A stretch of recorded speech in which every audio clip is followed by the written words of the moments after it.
find the sergeant. What? No. I appreciate it, though. Yeah. We're good? Hello, and welcome to RPG Demo Day here at the Miniature Market location on Manchester Road in St. Louis. I am your DM for today. DM Doc or Doc DM or just DM nobody. It's up to you, because I'm a DJ now. Anyway, we are here to play Call of Cthulhu, and then later today we are going to be running an Avatar Legends RPG system. So stick around with us. We'll be learn how to play these two amazing games. Hopefully, if you're in the St. Louis area, you might be able to come by and catch us for round 2 and 3 of RPG Demo Day, as we have even more games to demo. All right. So I'm sitting here with a couple of my players. We're going to be starting off with Call of Cthulhu. Now, I've already given you guys the rundown before. Again, you guys you're part of a. This is set 5 years after the end of the Great War or World War I. You are part of the British Army that was involved in the Siege of Kut, which is just south of Baghdad. And after suffering through the siege, the march through the desert, the dysentery disease, everything else that whittled your numbers down to just a handful of survivors, you went about your lives returning home. 5 years later, you receive a letter from a beloved friend and colleague, Sergeant Raput, who has requested you return back to Kut, as he has a way to bring them back, and he has finally discovered why the British Army was in Kut to begin with. You find yourself at the Baghdad train station. The desert air, a dry and arid reminder of the horrors that you endured not too long ago, but it does seem like a different life then. You reconnect with your friends. Not as many of you showed up as you had hoped, but not many of you survived to begin with. So even just you two as well, being considered closer friends to the sergeant than others within the company. It's no surprise that you are the two that arrived. There is a man wearing an all-black suit with a black turban who stands at the other end of the rail station with a sign that says Raput on it, written in hastily scratched English. We've never seen him before. No, you've never seen this man. No. I guess this is our welcome party. Better than we got last time. So, as you approach the man, he doesn't speak to you at all. He just looks at both of you and almost understanding that, obviously being very clearly not from the area, gives you a slight nod, flips over the sign, and it also in hastily scratched English. It says, "Follow me." I look back at that, I look back and follow. You need the 4H. Okay, so he does take you to a very nice car. Again, this is the 1920s. Cars are very new. Although, being back in England, you do have a few cars roaming around. Not every family has them yet. However, this one, very nicely furbished, even within the desert winds and all the sand, polished to pristine, all black car. Everything is shiny and nice on this. Okay. As you step into the car, he opens the door. It is as you walk into the car, the hot air, the dry air that you've been feeling subsides for a moment. You get a kind of a cold shiver as you sit. He closes the door. He then walks over to the driver's seat and begins driving. During this long drive, if you wouldn't mind just introducing your characters for me. I'm Jordan O'Neill. born in Ireland, Dublin, to be precise. After a few years in the war, thought that his life was his to take, so he started taking it from others. He was a bit of a bad boy. He had some blinders on his peaks? Yeah.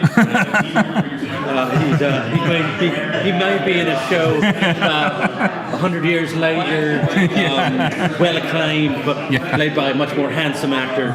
Much more handsome actor. Yeah. Mr. Criminals didn't look that good. Yeah. My name is Mary Thompson. I was a nurse. Served the army in the war. Your soothing hand did save quite a many soldiers, just not as many as you hoped, as dysentery was the primary killer during the siege. As you begin to drive, it is a rather long way from Baghdad to Quds, but you do begin to recognize some of the scarred landscape. There are still a few broken down artillery batteries, soldiers moving here and fro. You get to the actual city of Quds itself, which is not really much of a city, but more of a collection of old hoddles, as anything that could have been used, like anything of sound structure, was bombed into oblivion. No structure here is taller than a single story, and those that were have been made into a single story home, as the scars of the war have really not been healed here yet. Even 5 years later, there's still a lot of damage and destruction. You do see quite a few of the civilians that are walking around with a limb missing here, or crawling because you can assume their legs maybe don't work. But the car pulls over to a series of buildings. The door opens, and the man turns to you and just gestures out the door, hitting the mic. Nope, sorry.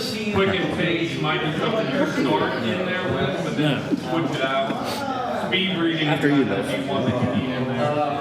Use the ladies first. Beauty before their age. I will enter. All right, so you walk out, and can you make me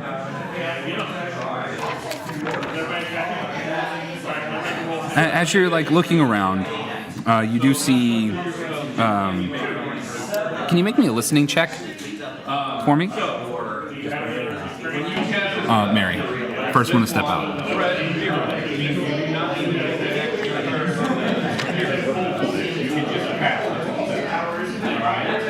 And do any of you speak Arabic? Any of your characters speak Arabic or have Arabic as a skill? No? Did not make. The only language he speaks is selfishness. So. Selfishness? All right. Yeah. Effectively. Yeah. You do get rather bombarded with first the smell. As you stepped out of the car, you also are immediately hit with the hot air again, which just takes you back to sitting in these same streets, praying to whoever you pray to that the artillery round that you hear coming in hits down the street from where you're at. Everyone around you is speaking Arabic. You're not able to really pick up on anything. But there is a young boy, probably born during the siege itself, just given his age, who you notice is blind in one eye. He has, his eye itself is gone. And he walks up to you, carrying a bunch of different pocket watches and wrist watches, and he goes, English? English?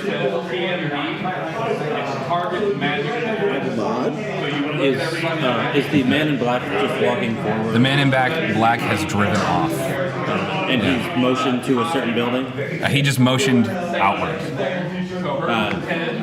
Jordan is just going to continue walking over, not paying him any attention. Okay. So the boy continues to like be near you, like obviously trying to peddle some wares. If you want to, you can try to appraise some of these items.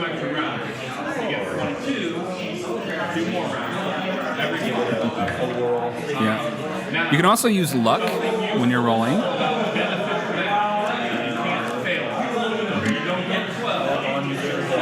Yeah, it should be at the top, right underneath your hit points. So if you're not very good at a skill, you can always try to be lucky. My appraisal is so not you the roll the best. D100 and try to get below that number. We are using the 1920s system for Call of Cthulhu. There are multiple I did get systems. lucky. Aha! I got a 3. 15 on my luck. Okay. 3 on mine. Fantastic. So that's both. I'm pretty sure that's both like a crit success on it. You definitely. So as you're looking at it, something catches your eye among the different trinkets. There is a. Not only have you noticed that all of these watches and wristwatches, pocket watches, things like that, they all belonged to soldiers within your regiment, as they all have the markings that were very common for soldiers to do, was to mark the regiment on their personal items. One of them, you notice, has an engraving on it. And you do remember Sergeant Raput was a very popular individual because he was kind of that person that bridged the gap between the English part of the regiment and the mostly Indian rest of it. So everyone would talk to him, and one of his favorite stories was pulling out his pocket watch, which had a very distinct engraving on it, that of a English lion and an Indian tiger, kind of in this dual embrace. You notice that right away. And you would also know that Sergeant Raput would never part with this under any circumstances, as it was his prized possession, gifted to him by the prince himself. So, I have a question. Is this at the point in history where they're using rupees yet, or rubles? Yeah. Okay. Yeah. So India's current, like, this is the time of Gandhi in India. So they're trying to gain their independence. So there was a lot of contention Do back. they have a note, or is it a coin? I can never remember. So in Iraq, which is where this is set up, this is. I missed the area entirely. No, they just became a country. Thank you. And it's kind of a mixture of different currencies. Gold is always going to be a good thing to use.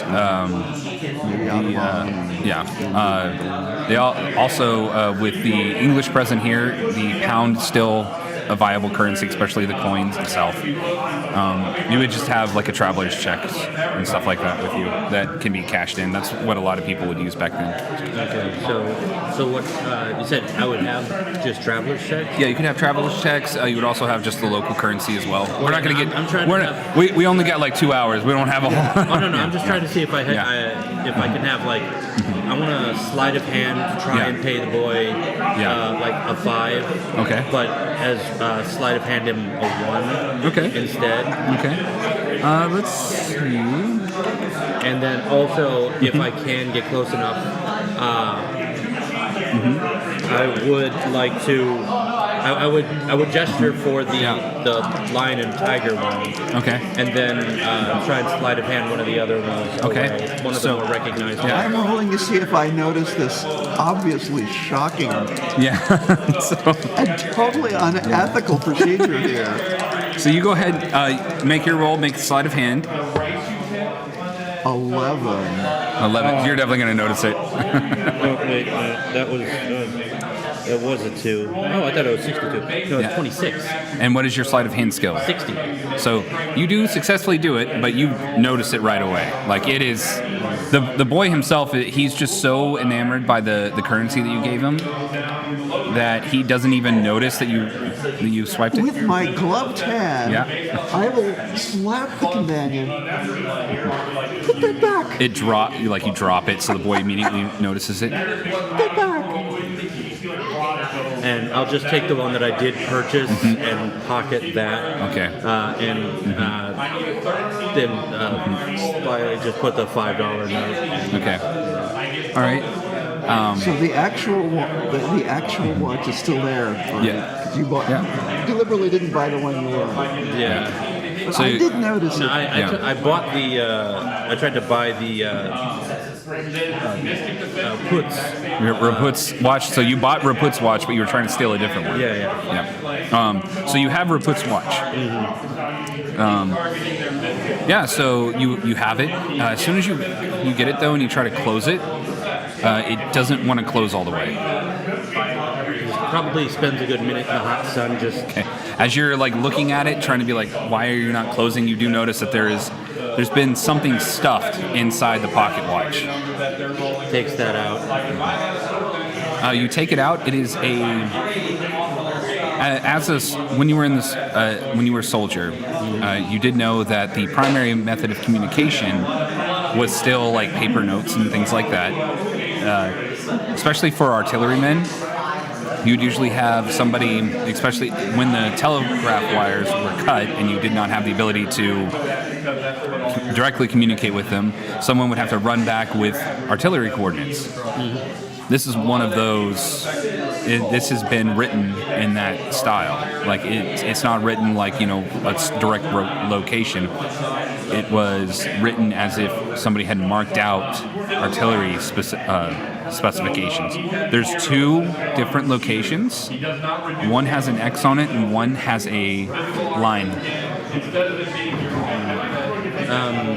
Like a dash mark next to the location. I close the pocket watch, I put it away, and I show Mary specifically trying to hide the one with the line and show the X one. So do I recognize it? You maybe not, because you were a nurse, like you were not in the field artillery. I would also explain that it is like artillery coordinate. Oh. Can you make me a library use check? Library use? Yep. Let's see where. Just to see if you like how good you were at it, because you were not an artilleryman, you were a rifleman. Oh, definitely no. 94 on a 20. Okay, so you actually like as you're reading it and you're like trying to figure out where it is, you're thinking back, and as you're thinking back, you kind of like you do that thing where people get lost in their own little world for a second. As you're having almost like a flashback a little bit, your hand gets a little too loose with the piece of paper, and the desert wind picks it up and flings it out of your hand. I'm going to try and chase after it a little bit, but it's a small piece of paper and desert wind. So. Okay. Is there... Make a luck check. Let's just see how good you are how lucky you can be, both of Do you. I notice he's doing this? Oh yeah, no, you're the first one to see it. Oh. Well, I'll try and grab it you're from lucky. this. Yeah. No. Okay. 17. All right. So if he misses, I will try with my 17 to this. So you both go running down the street because the wind just picked up all of a sudden. As you're running and you're going for the sheet of paper, you grab it, but you end up running into two gentlemen, two Arabian, like they're dressed like very nice for the times, although got that Arabic kind of like robish type thing. I will apologize in English. You slam into him. He like falls back and he goes, "What is going on here?" And he sees you and he goes, "Oh." He switches to a more proper English and he goes, "Madame, what are such lovely creature like yourself doing here? I'm sorry. I was trying to retrieve something that had blown Jordan is away. going to approach from the side, and how much, like, what would you say would be the height difference on this? I think the average height back then was like 5'7" or 5'8", maybe. I'm just wondering if I could loom a little bit and just try and like put my hand on your shoulder and try and we were just. I was about to do a different accent. We were just in our way. Ah, well, it is not often that I have seen your kind here for quite a while. That's not for lack of trying. Yep. Well, the last time I saw you here, you were surrendering. The last time you were here, you were surrendering. I think distinctively, it was right over there. He points down the road to kind of where your commanding officer surrendered his sword. Yeah, the hand on your shoulder has now become almost a clenched fist. But there is, his compatriot kind of taps him a little bit and he goes, I apologize. The war was a long time ago. There's no reason to bring up old wounds. And I must admit, you did fight with extreme bravery. A lot of men did, yeah. Yes. What a fine men did belong. Some of us got honored for it. Some of us got thrown. Some of us made the ultimate sacrifice. May I ask what you are doing here? Here to see an old friend. Well, the cemeteries are just over there. Which one said this? The one that actually apologized? So the one that initially insulted you was also the one that apologized. The second man has not really said anything. Okay. He just gave a tap like, come on.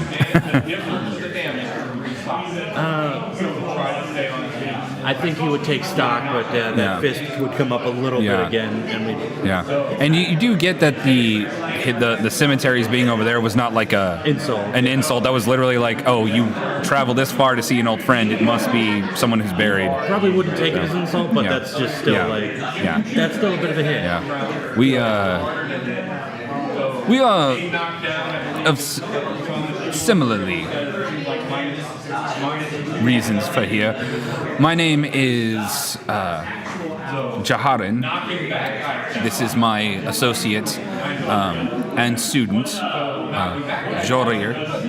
Yes, J&J. Well, our families were not very creative. I'm bad with naming things. That's what I'm known for. You're an instructor or a teacher? Yes. After the war, I took a position as a professor of archaeology at the University of Baghdad.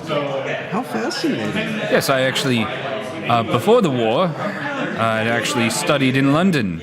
But, which is one of the reasons why the Empire considered me such a valuable asset during our engagements with you. Are you here for research or do you live here? Oh, no. I currently reside in Baghdad, but I am bringing my students with me to research some interesting archaeological sites. There's been some current... we've received some current information that a particular temple long thought to be destroyed has been rediscovered. That's lovely, and I'm sure it wows all the people. But we must be going to see our friend. Oh, yes. Well, again, the cemeteries are over there. Thank you so much for that. And I apologize for any rudeness. And he goes to shake your hand with the left hand. He's going to try and shake it as tightly as possible. Okay. You reach out with your right, and he's got his left out, and he goes, oh, I forgot the English way. Just be careful here. They, cultures greet others differently. they're not as accepting of your English ways as I am. We've already been taught that lesson several times over. Yeah. Quick side note: the handshake thing actually did happen to me once, because I was not informed beforehand that you're not supposed to shake hands with the right hand. Is that? Yeah. So I'd gone with my right, and they had gone with their left, and I was like, oh god, it was an awkward moment. Fun times when you can bring real world things into a game. All right. So. Where would you like to go from here? I would think we're gonna. What was the graveyard in the direction of where the guy motioned, or is that in like an opposite direction? Where the driver had motioned. The driver had basically just given you like a general like just get out of the car motion. He had not really given you any other instructions. And then I think the driver is not around still? No, he's No. peeled off. Peeled off, okay. Well, this small note or something appears important, so I'll take it. Once we get a little ways past the archaeologist and the student, I'll look at it. You'll look at. I'm sorry. What were you saying? I'll look at the note that I picked up. Oh, the note. Yeah. So the note that was in the locket. You do recognize it's a series of letters and numbers. You're not super familiar with that kind of stuff. You were really like when you were here, you were busy. You were keeping people alive. You were stopping mostly diseases and the occasional trauma. If you would like to, you can make a luck check to see if you can try to figure out anything. Maybe you would, like while you had been working on like an artilleryman, they had gone over some of the things before. So if you want to, you can roll luck. I already failed. The library? Yeah. Library or luck? It's up to you. Yeah, this is a 50. Mine is 50. We'll see. Oh. Odd 2. 2. Odd 2. Odd 2. Okay. So you are just the luckiest person in the world right now. Apparently. So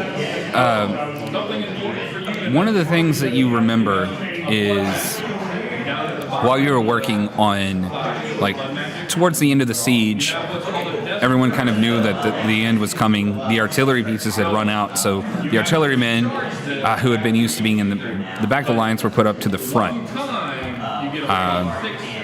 One of them had been shot in the gut and was being brought back, and you had been working with him a lot, trying to keep him alive. Unfortunately, gut wounds even today are rather insidious and have a low survival rate. So you decided to spend the night with him as he passed, and he did tell you quite a few things. And one of the things that he told you was how they coordinate artillery strikes. And you, for some reason, this just stuck with you.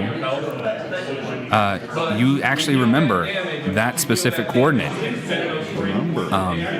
It was, at the time, a structure that had very large pillars on it that you could see from the barricades of where you had set up for the siege. And it was a very popular area to bombard. Like, even it always seemed strange because even when there wasn't a lot of troop movement there, the artillerymen that you had treated had stated you would still fire rounds into it. Command would always still want to fire rounds into it, even if they knew that the Ottomans, who were your enemies at the time, had cleared out of the area. And he always thought it was a waste of ammo when ammo was so scarce. So you now know where that coordinate is, and that's where the X has been located.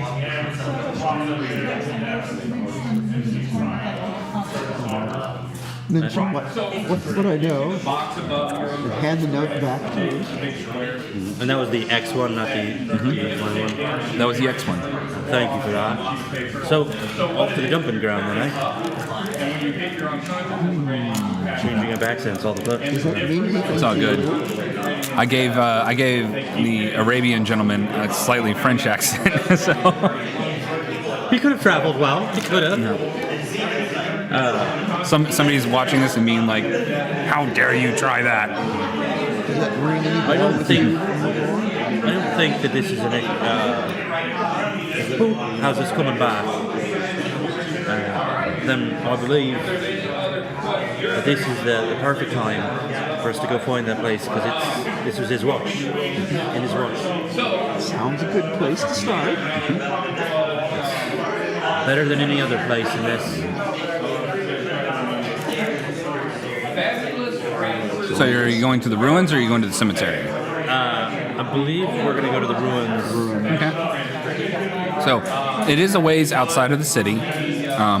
You are going to have to peruse through the sands and the deserts. It's very hot. So we're going to need to hire transport or something? You can. I mean, it's not. You can see it from the city, but it is Like a mile. Yeah, you got to climb over a few sand dunes. You'll be good. As you're getting closer to where these ruins are, though, the wind is starting to pick up. Even just in the few paces that you've taken outside the city heading towards this location, the wind went from being windy, like maybe a couple miles an hour, a breeze every once in a while, to blowing, sustained gusts. The sand is starting to kick up. It's almost haboob-like as the air around you turns this like hellish, like brown red from all of the sand being kicked up into the air. I don't think we're going into a sandstorm when we go out there, do you? I think we're already in one. Another thing that you're noticing is while you're traversing towards the ruins, it's all getting harder to see. It's also getting colder. Like it just feels cold.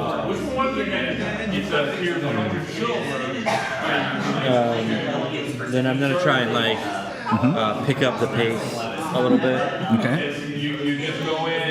and kind of just try and drag her along. So, as you continue to go through, can you make some strength checks for me, just to see if you power through this endeavor? 46 out of 40. Okay. What is SIZ? Is that size? Yeah. I made it. You got a little bit more strength than I do. Yeah, no. You're very butch. You're very you're ripped for a chicken. Yeah. I guess it's the faster effect of a war. So, you didn't get the best nutrients. Yeah.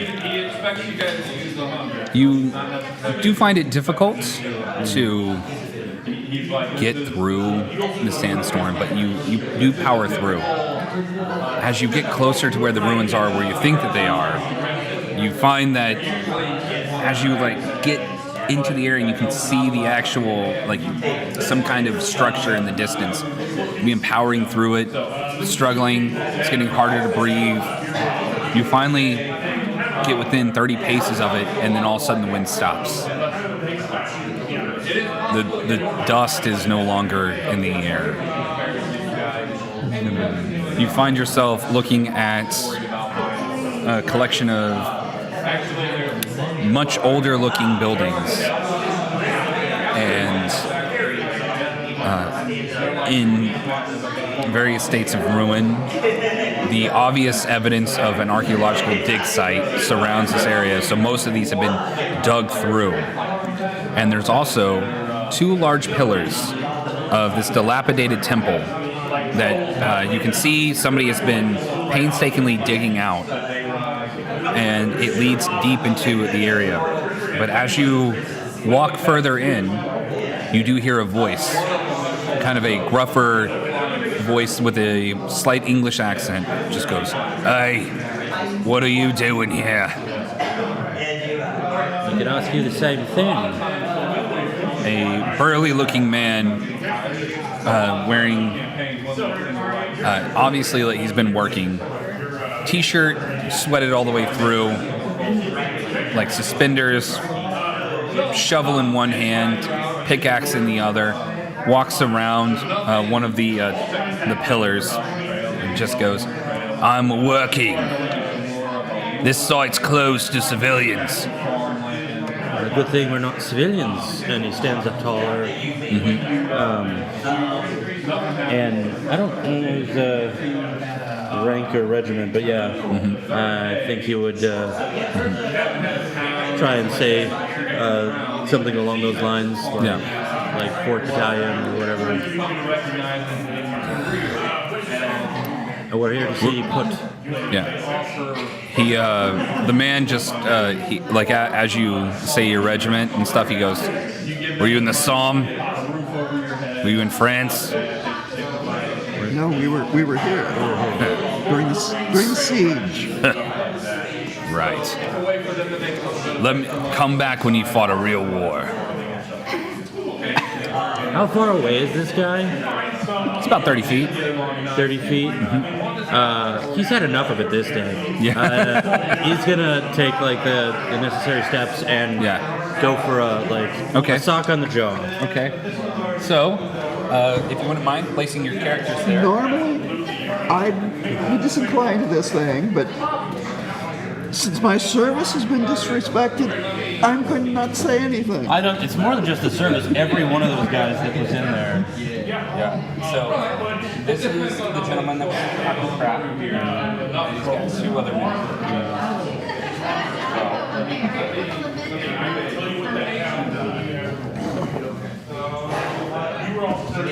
All right. So, to make an attack, you're going to just brawl. So, D100 roll. Try to get below that number. That's a 39 on a 70 on a 39. Okay. So, you got a 39. You rolled a 39? No, I rolled 70 on that. So. Okay. So, you go to try to punch, and he very quickly throws up his pickaxe that just bats your arm out of the way. You're fortunate enough he didn't stab you with it, but he just goes, I knew the Irish in you would be a little too easy to provoke. Come at it, boy. All right. Did you want to do something? I will instruct them, gentlemen. No fighting. We're here to pay respects to our fallen comrades. Surely you can respect that. Okay. What would you like? You'd probably do better in a fight than I would. I figured since we're outnumbered, I'll try negotiation first. So you got on your brawl, you are way better than I am. Well, you're better at guns. Oh yeah. You've got guns. Oh, okay. So, what would you like to roll to try to persuade them? Persuade? Okay. Yes. Oh damn. Yeah. Psychology. Let's. No, it's like psychology is. Psychology. I will try psychology. I will use my best bedside manner with psychology. Okay. Which is good. I mean, you do have good bedside manner. I'm used to dealing with, soldiers. Sometimes the soldiers were upset or traumatized with their injuries, and sometimes you had to talk to them firmly. In this case, no. Okay. 90. So ain't working for you. Not that. the worker, he is just going to take the shovel and try to hit you over the head with it. What do I give you? So he just rolls to hit, and then if he hits you, then so he's got. I can try and roll a dodge. You can. Because he's going to hit you with a 30 on out of 45.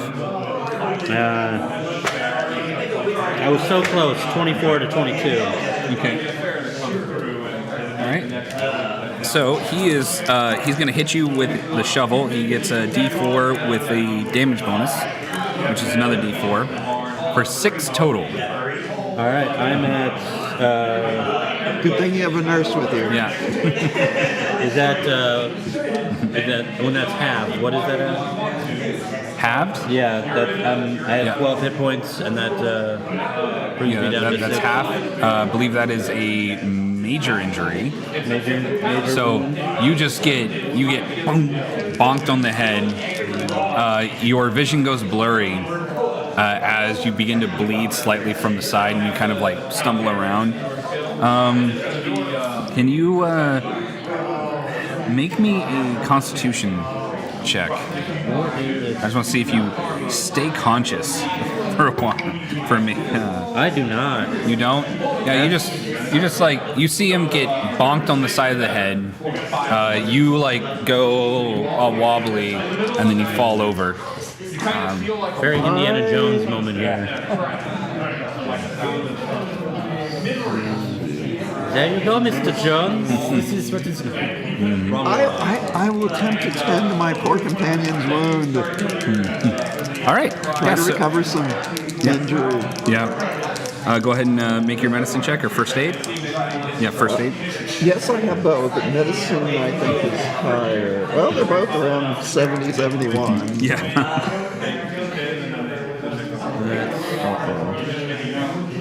That's 60. Yeah, 64. yeah. I made it. Yeah. 90 and 60 are so weird on these ones. So. I made it. You made it? Okay, so as you're going and you're tending, you're stopping the head wound. He's going to have a concussion from this at least. He does have a slight fracture in his skull. But everything is going to be recoverable as long as he gets proper medical care. Because with your limited resources, it's not like you brought a whole I might have medical brought a kit small again. medical kit or something with me. Yeah. The three individuals,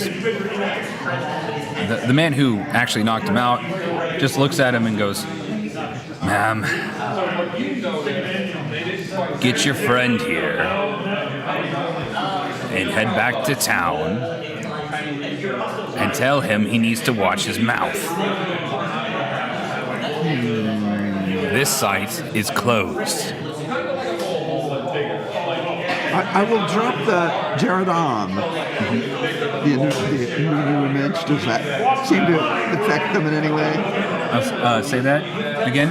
The Arab, the teacher we met earlier, Yeah. Don. Yeah. Okay. I will drop that and see if he's connected with this in any way. You say that, and he goes. One of them just goes, He didn't say we were expecting anyone. And the other guy goes. The man who with the shovel turns back around and goes, "We're not." So he turns back to you and says, If he gave you permission to be here, you need to have some kind of authorization. Otherwise, my friends here will carry your men back to town for you." Well, thank you. We don't want any more trouble. We already had someone digging up all the graves. Digging up the graves, that's horrifying. Crazy people. I don't know what any of these... He like looks around. Robbers. Yeah, he just... You can see him, he's looking around specifically at the side. Arabic ruins and kind of like... we don't want to get demonetized, but this is the 1920s. He doesn't have a high opinion of non-English people. So you can tell that that's kind of, when people are saying digging up graves. You also kind of remember that kid with all the watches. Yeah, is another thing too. It's dawned on me where those watches may have come from. Yeah. He just is... The man himself very put offish, but the other two do grab your companion and start, like, they make a makeshift cot, start walking him out with the stretcher, not cot. Okay. So you do come to within like a minute or two. You've got a bandage wrapped around your head. You'll recover a couple of hit From points. your nurse. Yeah. A tisk from your nurse. Yeah. You do get to regenerate a few hit points, I believe. So let's do. How many hit points would you give him? First aid is usually a 4-sided. Medicine might be a 6. Okay. All right. I didn't know if I could do much with medicine. Yeah. You'll what I get had 4 with hit me. points back. 4 points. Yeah, 4 points back. Did a good job. Hey, lots of practice Yeah. dealing with RPG Demo blunt Day force is not only injuries. for the players to demo, but also the DMs to try new systems as well. So if you've ever wanted to run a game, just ask one of the staff members if you can participate in the next demo day and try to get some buzz for whatever game system you want to run. Okay. Definitely enjoying the fact that the skills have far more to do with anything else. Yeah, oh yeah. It's one of my favorite systems outside of D&D 5e. But if you ever want to just tell a story, like stories kind of grounded in reality and more like an Indiana Jones style story, Call of Cthulhu is a great system that you can kind of use with anything. So that's our plug for the day. Buy the Call of Cthulhu starter set available at all Miniature Market locations, including the online store for a low price of, I don't know what it's actually priced at, $18.99. You can't beat that deal anywhere, not even Amazon. Too bad. Ooh, damn. Shipping to all locations in the United States, with the exception of nowhere, because I don't, maybe Puerto Rico? I don't know things. Yeah. Don't take my word with a grain of salt. I don't actually work here. All right. So you do make it back to the city, and when I say city, collection of hovels. Yeah.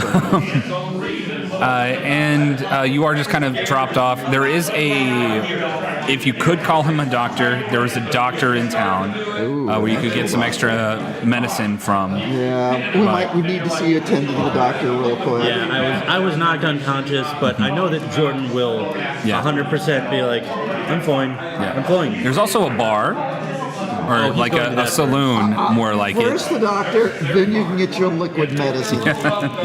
I know the Irish. Okay. I'm from Liverpool. There are a lot of Irish there. Role-playing games, reinforcing stereotypes. Since I was just gonna say like he's an upset drunk right now, Yeah. not because he's Irish, just because he's not in a good place. He's not in a good place. We should get you a little medicine Yeah. first, then Yeah. liquid refreshment. Yeah. Me not going for stereotypes. It's all right. I'm pretty sure we're fine on that. First the doctor. You can make fun of your own cultures, right? So. First the doctor, then. All right, so you guys are stronger than heading me, to the you're probably doctor. gonna work. So Well, the he's two still wounded, so I'm going to insist we go to the doctor first. the two workers that were helping you do deliver him back. One thing that you did notice, not so much because you were unconscious, but as you're walking away from the temple, no sandstorm. Like there wasn't any, like the wind was kind of calm and everything. You almost kind of forgot that it was even there because of all of the excitement that had just happened. But you make it to the doctor. It is a bombed out building. You actually do remember this. This is where you set up the nursing station. And it looks like the doctor probably just moved in after you guys because he's using a lot of the same material. So most of the stuff is 5 to 7 years old. A man wearing an old Ottoman officer's uniform, tattered, ripped up, but with a red cross on the side, looks up, and you can, beyond just the smells that you remember being there last time, you also get a heavy dose of like an alcoholic smell, like whiskey is in the air, and you just see he stands up. You. Which one of you's hurt? He speaks in a broken English. About this enough. Well, he may have the medicine just for you. You never know. He has that. He's already taken most of it. Yeah. Taking the rest of it. All right, set him down. One of the workers just. Is there? Does he have the bottle in hand, or is it like? No, he just smells probably hungover, but he's. Do I see his bottle, or is it hungover? Not like he's. Yeah, he's hungover. Yeah, probably like 2 or 3 days old now because there are bottled, they're all empty, and there's like a good 12 or 18 bottles. I know it's a dumb reason. I want to use luck to see if he finds one that has like a Okay, little. roll the luck of the Irish. I'll give you The Irish. Yeah. I like that. It's not strong enough, but Your head wound, you're a little out of it. You pick up one of the bottles because you think that it's got stuff in it. You take a swig, immediately spit it out because that was not what you thought it was. He goes, "Oh, He sorry." found the medicine bottle. Yeah, that one will wake you up. I'm already awake. Right. I don't need that. So Okay. you see him. He brings this like some goggles over to him, and he goes, "Let me see what's going on." And he's like trying to unwrap your bandage, and he goes, "Ah." He's looking at the wrong side of your head. No, Yeah. You're completely fine. I take his face and I kind of. Oh, yeah. Oh, yeah, no, that. Yep. Here. He starts fumbling around stuff. He finds this bowl of just, it smells like cow manure, but he takes a slop of it, and he just goes, "This has been used in this area for generations." Slaps it on, just smothers it. You get a stinging sensation in your head, but you feel better, like slightly better, as he puts the bandages back on. I think like as the stinging sensation happens, he's got him by the collar. Oh, okay, just calm down. We're not at war anymore. Not at war. All right, I'm gonna get my medicine. Yeah. Fine, Any good get your bars around medicine here? first. Good bars. No. Where do you get yours? Well, you've got when the English cleared out, they left a whole bunch of alcohol, and they've just been selling that at the saloon since. All right. I don't know if there's any left. There was a big cluster of them that moved through here a couple of days ago, but they're over at the temple now. Yeah, we ran into them, literally. That's where I'm. That's where I got my lovely souvenir. So, so they left a lot of alcohol here. Yeah, and then all the ones that are digging at the temple have been bringing in more because they drank them dry in the first couple of days. Also, did I gain the? Yeah, you get your hit points back. Yeah, you can clear the major wound. I just know there's somebody watching being like, "That's not how Call of Cthulhu works. That's how my Call of Cthulhu works." Guarding a We don't know stash. exactly how it works. Yeah. Yeah. So we know what they're really guarding out there. We don't. Do you know what they're guarding out there? Their supplies they're digging up from the army, from the I don't know. That's my suspicion.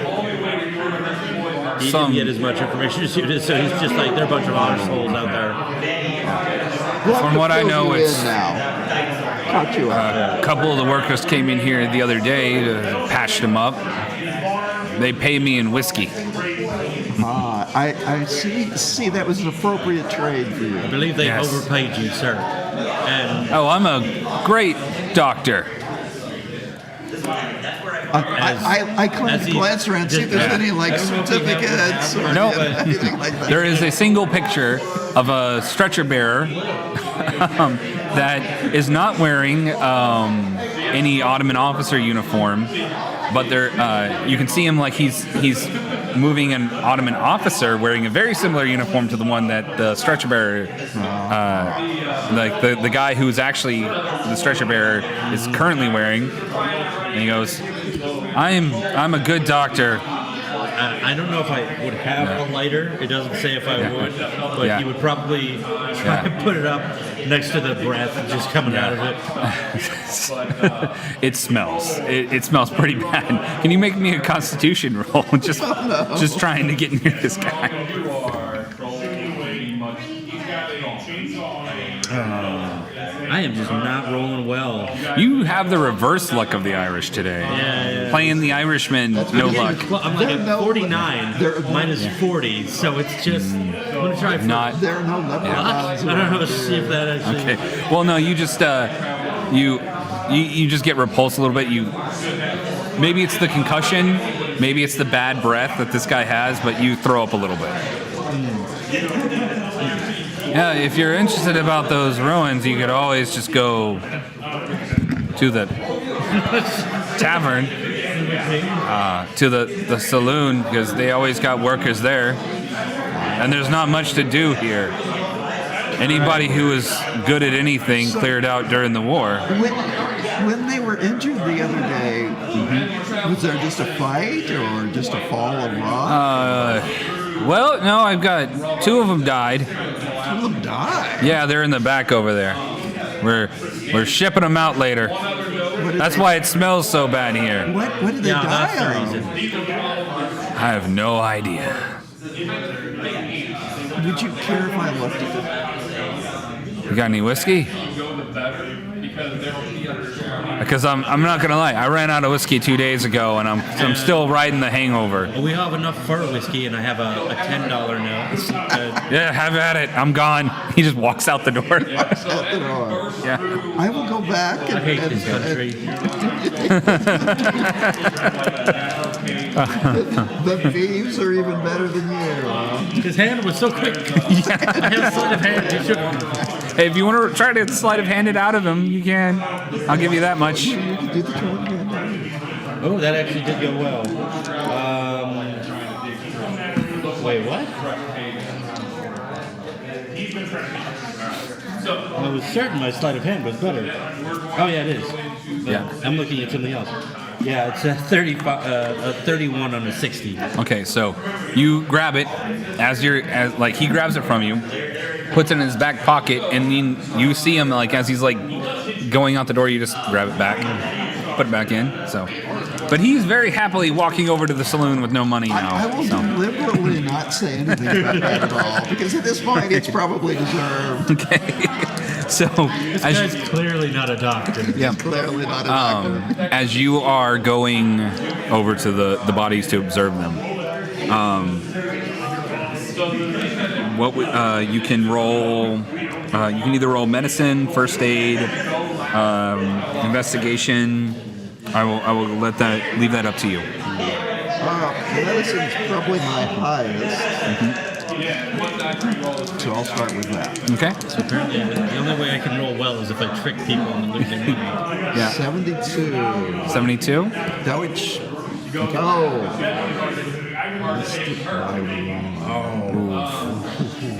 So, looking over these 2 individuals, they have been packed in salt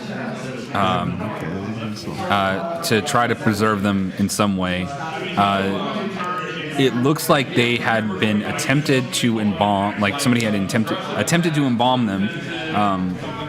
There are these vats of this blackish viscous liquid, and the individuals, their skin is like a greenish hue, which This doesn't sound normal.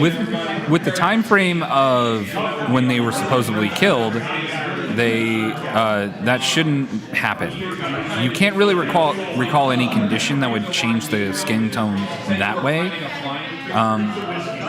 But something that you do notice just from being over there is there's these small incisions, these cuts on the cutaneous layer of the skin, just skin deep, all over the bodies. But you can't tell if it was done after they died or before. What languages do you guys know? Latin. Latin. Can you Standard common. roll a d100 for Latin? Roll a d100 for Latin, please. Also, are they wearing their clothes, or is that... Their shirts, they're wearing the clothes that they were having when they were digging, which out in the hot sun, they didn't have shirts on. They did have pants, but they're fully searching Yeah. for the pants? Okay. You find nothing. I missed it. You missed it? Okay.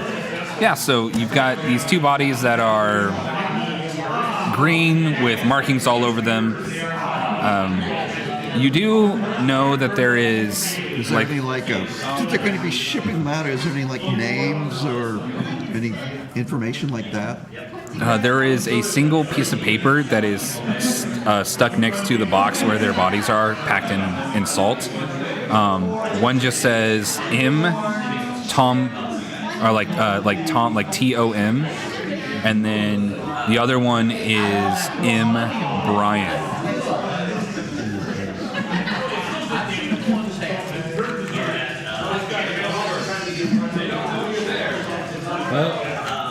as he's searching through there and finding it, like pulling out the pockets. Well, this is a bust.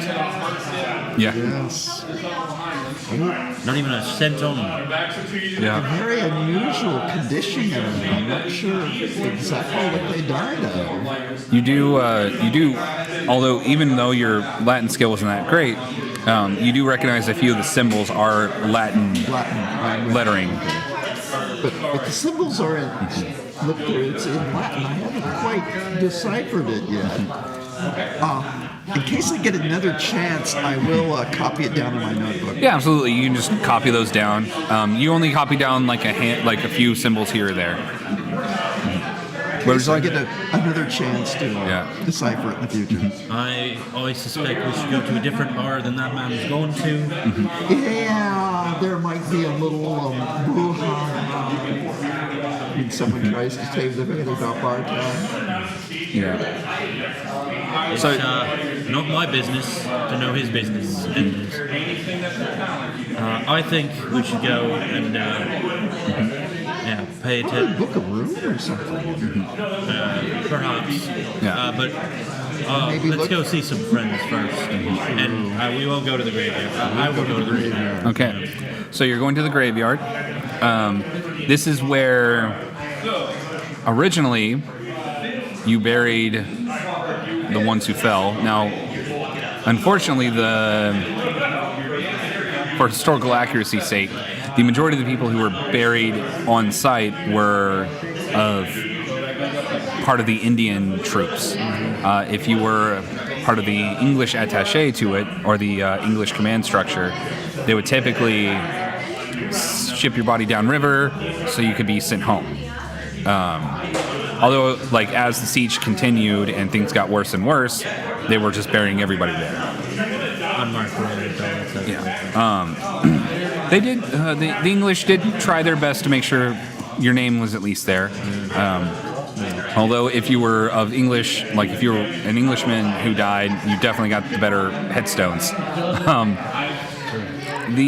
As you make it to the graveyard, though, you do know these graves should be about 7 years old at this point.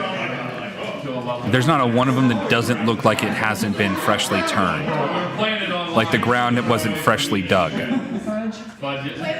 And there's even a few graves where the headstones themselves have been knocked over, or there's scratch marks on them. It's very peculiar, and there's a stench about this area that kind of triggers a dead kind of stench? Yeah. And it definitely triggers. I figure as a nurse in the war, I probably would have been used to a lot of dead bodies. Not really thinking too much on it. Yeah. He's probably gonna try and set up some of the, like you said, some of them are knocked down. Any of the ones that are for like people he knows that are soldiers, he's gonna. Yeah. So you start pulling some up. I will assist best I can. Some of the ones, like you start with the ones closer to where you're at. You see one of the commanders in your unit, Lieutenant Murphy. Trying to remember things. A few other Indian officers as well, followed by, these are all people that you remember fondly, people you served with. Some of the other ones maybe you didn't know as well, but you still knew of them. And there is one that you find that has been pushed over and broken. It looks like somebody pushed it over, and when it hit the ground, it broke. When you are trying to put it together, you notice that the birth, the date of birth and the death year are on there. It even has the regiment, but the name is blank. There's no name there. It looks like somebody has gone through with a blade or something, filed the names off of this headstone. Who would do that? Interesting fact, though. Got your same. They at least were born the same year as you. So there's that. Hey. That's a depressing thought because they died the same year. Yep. And all of these people died during the siege. I mean, obviously, not unusual to have people who are the same age as you in there, since you were all kind of the same age when you enlisted. Probably like set that up as best you can.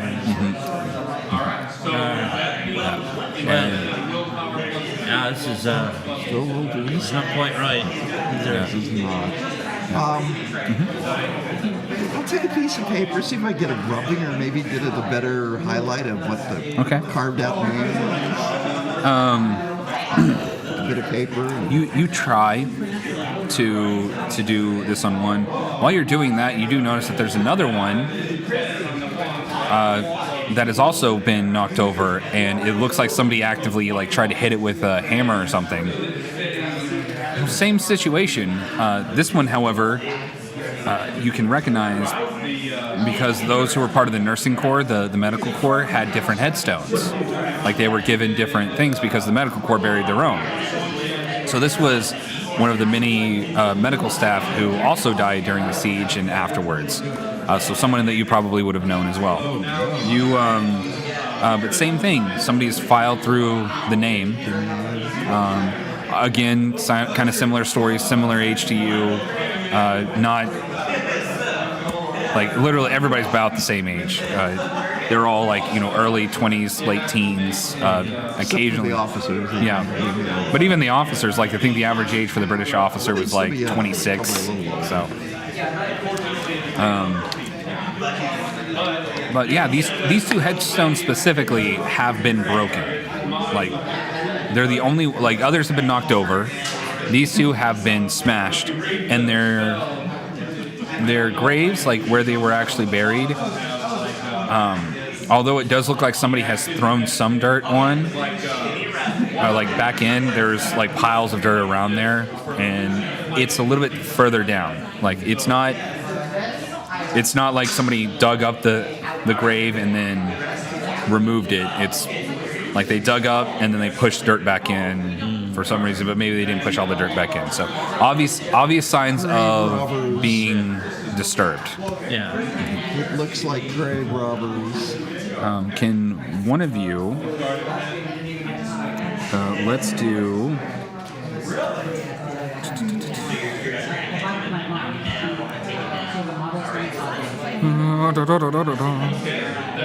Can you do spot hidden checks for me? Yeah. I'll take this one. Yeah. I got 75. And yet I've been rolling terribly. I rolled a 78. Okay. And I have a 75. Okay. You want to try luck instead? I feel bad for you, my guy. I feel bad for you. I have just barely missed it every time. Nope. Not even on luck. Okay. I try. Yeah, you try. Yeah. All right. Yeah. No. Would you also like to try luck? I'll try. With only two people, I feel like getting to do multiple rolls is not that bad. Yeah. Yeah, you got it? Okay. So, as he was picking up part of the headstone, you actually notice that there is an engraving on the back, somebody is very, kind of chiseled, and it is the marking of your unit. Somebody has marked in the actual insignia, the patch that your unit has. Is this the nurse or the other one? Both. Both have been. And there's also what looks like a head of a lion and a tiger next to each other. That was not part of our unit. Yeah, No. I'm going to take out the pocket watch. Is it pretty similar? The pocket watch, a craftsman made that. And craftsman put that in. Yeah. Whoever did this, not good with stonework. The cuts are jagged, somebody was maybe using a pocket knife to do this, but it's definitely of the similar, somebody wanted The design. there to be a reference to that. And you only know one person who had that as a thing. And this was on one of them or both of them? Both of the headstones that were broken. Okay. Well, they're part of ours. And I show her the engraving with that. This is strange. I think it's about time I'm not sure what it means, but we go find ourselves a place to sleep, and then we're gonna talk to some people at the bars. So going to the saloon. It is getting later in the day as the evening is setting. You're not really feeling tired at this point, but the sun's setting. You know saloon's where to go. As you enter there, it is really. It's just a couple of local boys who are carrying like the same kid that you saw earlier with all the pocket watches. He's in there. He's trying to sell to these laborers who have moved in. You have a bunch of Englishmen who are all looking just covered in dirt, sitting around a table, singing a song, clinking beers and things like that. There is a single barkeep pouring out of this dilapidated building with one of the walls missing. He's just trying to keep up with the service. He sees you two come in and he goes, "Oh, English!" And he just points over to the other English people like, "Hey, you guys, you look like them, so you must want to be with them." Are the workers sitting around one table? Yeah, they are sitting around one table. They do, some of them who, the two men that carried you back to town are sitting there. The one that hit you with the shovel, not there. However, the others do take notice of the lady that just walked in and, maybe do like, the stereotypical like construction workers whistling thing. The Diamonders has been in the army. Probably used to harassment. Yeah. So the table that they're sitting at, is there first off an open chair? They do leave one out, and they're not looking at you when they do it. Not looking at you. He doesn't care. Yeah. Is there anything on the table? They've got some hard, like closest thing to it would be like hardtack. They do have dice on the table. Yes. They do have dice. I take it he's got enough of the stuff on there. He'll probably have one on him. Yeah. He's gonna sit down and he's gonna place like a 10 note. Okay. And he's gonna start shuffling a deck of cards. All right, boys. You see that two of them are playing dice, and they just. Who the hell are you? Your two friends there will be able to know. Yeah, he goes, these are the two, that's the one that John whacked over the head earlier. He looks over at you and Good hit. he looks over at the nurse behind you and just goes, is there, who's your friend over there? Is she with you? Yeah, she's with me. Well, she should be over here. Oh, she's not much for card games, and I'm going to kind of motion for her to sit next to the bartender. Okay. Okay. Why not? And try and just like Be friendly. Yeah. I don't know how much I could do with one hand on that.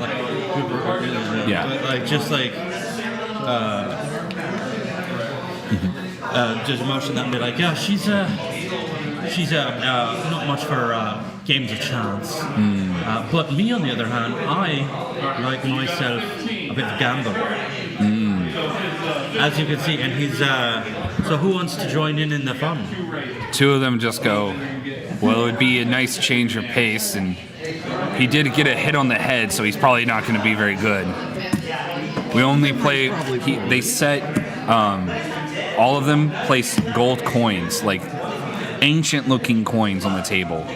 We only play with gold, though. None of the king's currency works here. Well, I don't currently have any of that, and he puts that back, and he puts pocket watch on there. Will this be enough for collateral? Is that the pocket watch that you got earlier? I don't have any other kind of things. So as soon as you set that down, the table gets kind of quiet.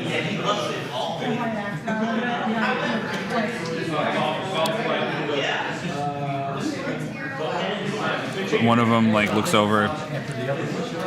What's your business here? I'm here to see an old friend. Your old friend, like lions and tigers and bears. Oh my! God damn it! I was. I had to beat you. I knew. Because that's not in character. Yeah. He was a fan, yeah. But are we gonna play a game? Your friend has been causing quite a bit of trouble around here. What kind of trouble? Haven't quite gotten to see him yet. Disrupting our dig site, digging up graves, rambling on about some book he found. So, where would I find this man? So I might be talking some sense into him. He sounds a bit daft right now. Well, he was sitting in a jail cell until 2 days ago. But from what I hear, he busted out, and no one's seen him since. Probably ran off in the desert trying to speak with ghosts. Got himself killed. I hope not. I'd like to see if he could turn around a bit on this most regrettable ways of thinking. Well, the way... All the time he's like, he's doing card tricks. All right. He's... the best I can do is the hot shot shuffle, which... Well... Let me see if I can still do it. So it's just It is,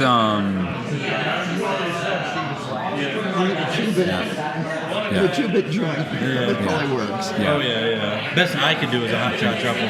Yeah. My character's got like a 65 or 60 sleight of hand. Yeah. And I don't know. Gotta be good with cards. With The gentleman who is who's been speaking continues and just says, "Your friend came here looking for ghosts. Cut. Crap. I had it down perfect, and then now I'm like, how would an English guy who doesn't know about this place pronounce it? Cut. He's gonna call it cut, even though it's Kutz, because it's K-U-T. That's Anyway, just but cut was a dead place before. Just try to. You're better off just going back to Baghdad, getting back on whatever train or plane brought you here, and staying as far away as possible." Well, we've come this far. I'd like to see if I can find him. You hear the wind start to pick up a little bit outside. Some dust starts blowing in from one of the missing walls. Air gets a little cold, but he goes, "Fine." Puts the watch in. That's worth 1. Deal. All right. What game are we playing? It wouldn't be Texas Hold'em, but Well, we can do Texas. We don't here at Miniature Market. We don't condone. I'd like to play Eclipse. Yeah, we don't condone gambling at your tables. We only deal with dice, so just keep that in mind. I wish I knew how to play Texas Hold'em all the way, but No, you're good. Yeah. So I tell you what, just roll luck. But if you would like to sleight of hand first, let's do sleight of hand first. sleight of hand, okay? Sleight of hand to see if you can get a better luck roll. That's a 40 on a 60. Okay. Could I assist by maybe bringing a drink over from the bar to the other, Absolutely. to distract the other... Charm. Do charm for me. Unless you, Okay. Hopefully the drinks will work. You can try luck on that as well. I'll give you luck I'll try on it. luck with the drinks. Yeah. Same thing. Wow. It's Missed with only it by 1. Okay. So you do walk over there. There is a bit of a distraction, but not enough for him to, as the guy just, he like takes a drink from you, but it's not the one who's playing the cards. It's one of the other guys who goes, "Thank you, madam." And so what would your sleight of hand pass? So 40. Okay. Really passes on that 60. okay. So roll me 2 lucks, and I'll let you decide which one you want. Probably not that one. That one's a 90. Okay. That one's a 25. That one's at least close Okay. to 20. So you get your hand. It's not a very good hand, but fortunately for you, while you're doing all those fancy card tricks, you hid a full house in your sleeve. So you barely just exchange the cards, lay down the cards. You win handsomely. So you win 5 gold coins and your pocket watch back. Thank you for that. And he's going to bring that back. Wait. As one of the other men who wasn't participating grabs your arm, lifts it up, pulls the sleeve down, all of your cards fall out. Never trust an Irishman. What would you like to do at this point? He rolled really high on his... Yeah, I'm going to... Because I haven't really established that he's or been... low, really low. Yeah. Assume I noticed this. Oh, yeah, you noticed it. Yeah, Yeah, I'm yeah. You're wearing standing over very the table. long coat. Yeah. And since I have a Thompson in my inventory, Yeah. I'm going to say it's hidden underneath the coat. Yeah, it is. And he's going to I'm going kind to of... distract with a scream. Okay, you scream. I'm going to, while that's like he's got my wrist here. Yeah. I'm going to just kind of like tap the gun a little bit, not enough Yeah. to show anybody else, but Yeah. just the guy who's like right here. Well, fortunately for you, you don't have to distract. Like you don't have to take much convincing for your scream, as you look out the collapsed room. It goes to where the temple or like the ruins are. There is a strange green light flowing from it, and the wind is starting to pick up. You see a man standing like on the outside like of the wall, and he's like, he's got these strange like glowing cut marks all over his body, and he Did he look like the 2 bodies we examined earlier? Yes. Very shocking. The workers look. Sanity check. Yeah, make a sanity check, please. Hot 1. I made the sanity Yeah. check. I feel like a 15 Yeah, we'll make it. on an 80 sanity would Yeah. be pretty good. Yep. So, you guys have you've seen enough crap in the war and dealt with it in the last 5 years to where maybe you just need an extra stiff drink to get over it, but you're fine. But he like sits there and you see his eyes like start to like they catch fire and he just falls over into the building. The workers looking at this, the one that had grabbed your arm just goes like slams your arm down, looks at you and says, "Looks like we know where your friend is." And he begins to like they all get up and He's gonna rise with them unless his hand is still being. No, they let go. They're wanting to get the heck out of there. Yeah, he's gonna swipe those gold pieces. Yeah. Okay. And return to the nurse and stop with the. That looks kind of familiar there. Mm-hmm. Did they have the face things? Yeah. I'll recover my composure and try to examine the poor. Well, I didn't quite know he's dead yet. His eyes exploded in his body. He's probably dead. No, he is dead. Extremely cold to the touch. The letters, like you can see now, different languages are like have been inscribed on his body. Okay. Can you make a Latin check for me again? Is the bartender still there? No, they're running. They're running. He's gonna go behind the bar and get like a drink for himself. Okay. Eldritch horrors are happening in the Irishman drinks. Yes. Reinforcing stereotypes. It's more like he wanted to drink a while ago, and this is just... Yeah. It tastes bitter. It tastes better than anything else. Doesn't really, like... It tastes like bitter water, but you don't get that sting that alcohol normally gives. Yeah. What'd you get? Yeah. So now there's a green light coming from the temple. There are a few people who are running towards the temple. They look to be similarly dressed to the professor that you ran into earlier. But the workers and everyone else that's in the town is running away from the area. So that's what I thought. Away. You do overhear the professor himself has arisen from wherever he was sleeping, and he looks at what's happening and he goes, you can hear him, he's trying to scream to his compatriots over the wind, so you do pick this up. That crazed lunatic is at it again. He's going to destroy us all. Takes the full swig of whatever, the watered down booze. I think our friend's up there. Ma'am, this man is beyond all recognition. Yes. Let's go. All right. Okay. At this point, I don't usually do this, but I will take a little bit of liquid courage with me. Okay. A bottle. It's needed. It is needed. I will take a couple bottles with me. Yeah. For medicinal purposes. And he's going to keep the cup that he's... Yeah. So, let me set the stage as you begin running towards the temple. It's strange. Earlier, you felt a big wave and stuff of wind and everything like that. But as you guys are running to the temple, you see everyone else having a hard time with their and do something that takes concentration. We'll finally get you standing up.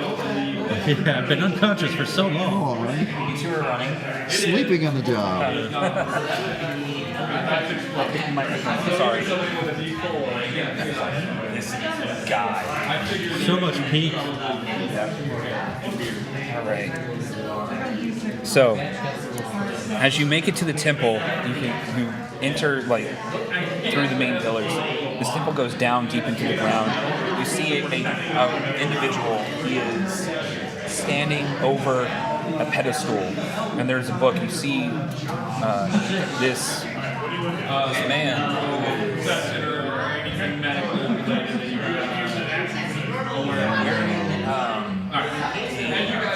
He's almost looks like a ghostly figure.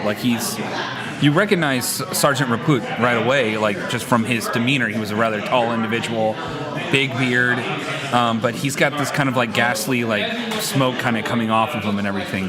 There's also 3 other individuals who are standing there in uniforms. You do recognize them as people that you served with that you thought died. He's got the Thompson up now. Yeah. And you can hear that they're all communicating with each other.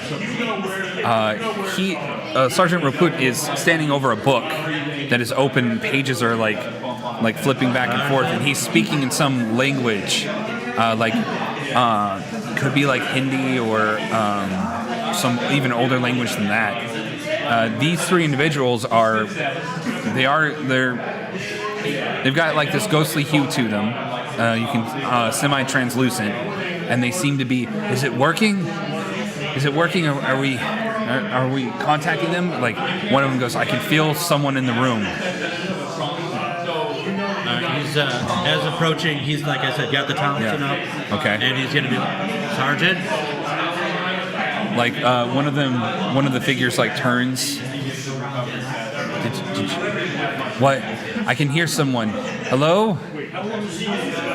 Sergeant Raput. Would you like to get closer? Yeah. He's. Should we be rolling a sanity roll? I take it. Yes. Probably. You should. Since last time we found them, they were dead. I rolled an 84 on my 80, so. Yeah, you're gonna lose some sanity. All of this is getting too much. Seeing your dead colleagues. Yes. There's another man, another figure that runs up and Starting to sweat profusely on this, even though it's cold. Yeah. There is is this man runs up. He speaks in English and he goes, Sergeant, stop. Yeah? I had that mixed up. That's a 48, not an 84. Okay, so you're good. So Okay. And what did you get? 60. Awesome. So this other figure like runs up and says, Sergeant, stop.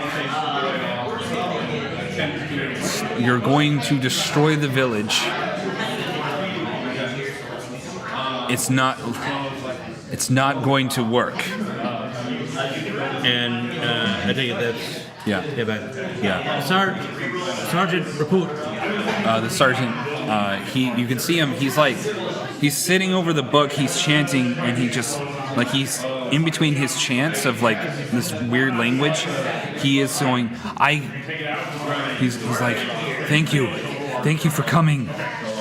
Just continue to follow me. Step towards me. Come here. This doesn't feel right. No, it does not. When is the needle gonna drop? The ghostly figure that just showed up, he begins, like, his energy turns from like this translucent blue to like this dark red, and he just he speaks in some weird language, and says the other figures like get into like an attack position as Sergeant Raput just goes, they're coming after me, protect me, please, I have to finish this. He calls you out both by name, and he says, please protect me. Is it the red one that says you can't do this? So this guy here said don't do this, but he did, his demeanor changed, so now he's red, and these other three are also red as well, and they are beginning to go towards the sergeant, who is at the center of the range. All right. Well, then he's going to. If he knows no other way, drop down with his rifle and fire into the bigger one over there. The big one? Okay. Yeah. All right. So go ahead and roll to shoot. Meat? No, 58. So that's 58? Okay. So that was an 85. I'm like, that's right on it. Okay. So that would hit. Go ahead and roll your damage. That's a 7 damage. Okay. And how many attacks do you get with your Tommy gun? I get 3. So roll it again. That one did not hit. That's an 86 on an 85. That one does hit. Okay. So roll damage again. And that's a 6. Okay. So these bullets like fly through the air and pierce this creature here. As you just see the bullets going through the uniform, like this uniformed individual you recognize him. He was one of your friends. Like he served with you. He was a sharpshooter in the regiment. When you see the bullet, like you're seeing this visage of him getting hit by your own bullets, you see the person fall down. Can you make me a sanity check as you, in your mind, you just killed your friend again? Oh yeah, no, that one is a fail. Okay, so you're gonna fail by 5. By 5, okay. So your overall sanity is gonna be lowered, and we're gonna lower it by 5. -5. Yep. So now, if you have to roll again, you're gonna do that. As you do that, though, these individuals become a little bit clearer, a little bit more monstrous, though. Like they're no longer people in uniforms; they're some kind of like weird, like distorted version of a human inside of a military uniform.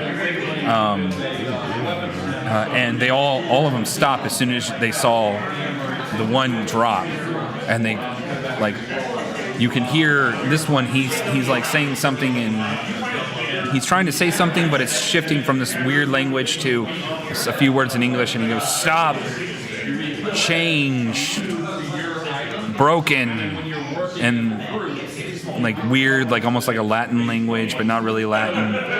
Kind of like The Exorcist, a little bit. What would you like to do? See if I can understand the Latin. Okay. Well, it's not really Latin. It's like a 13. I made it for once. So I made it a lot this year. Except this is my first Latin skill. I blew the other ones. So the weird language, like it's shifting different languages. It's not always Latin, but you actually recognize it that it's when he's speaking in non-English, it is Latin but backwards. So he's basically saying a Latin phrase, but it's backwards, and something about, so in between that stop, change, broken, you pick up the words dead, awaken, ruin. Dead, awaken, ruin. The dead are being raised from the ruins. Yep. All right. That's what they say, you want to bring them back. And then these three are going to see this one here has drawn out a blade, like some kind of sword or something. He says something to the effect of, like, in phrases, people on the Latin ignore, as these other two try to move up to where. What would you like to do now? He hasn't actually struck me yet. No, he hasn't. He's trying to walk past you. So He's not coming at me. He's walking past you. You can tell that these creatures are trying to attack Raput. Yeah. And Raput is asking for you to save them. I'm gonna roll another sanity just again.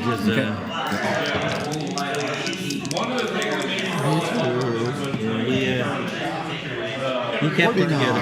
I didn't make this right. I don't think this is right, Raput. Yeah. Raput just goes, "I'm so close. Just keep following me." Then he's gonna try a couple of shots above his head. Okay. Just to like startle him or stop him. Yeah. He doesn't want to kill his friend. So you're shooting at Raput, not the people coming after him. I'm gonna be shooting above his head. Okay. Because it all seems to be starting from what he's doing. This doesn't feel right. Yeah. So you shoot above his head. That's a 54. Okay. So 85. So yeah. all right.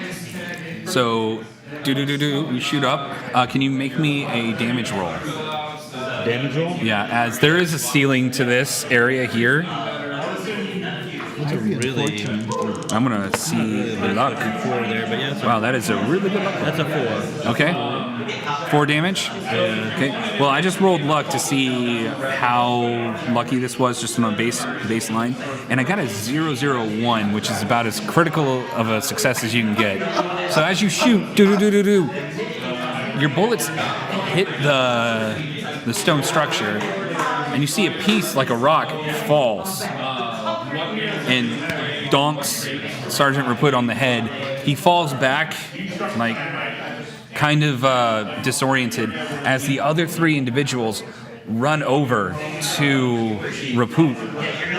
You can see he's still, like, even with him like going unconscious, he's still muttering those phrases as if he's being unable to like stop. He's like something has taken over him.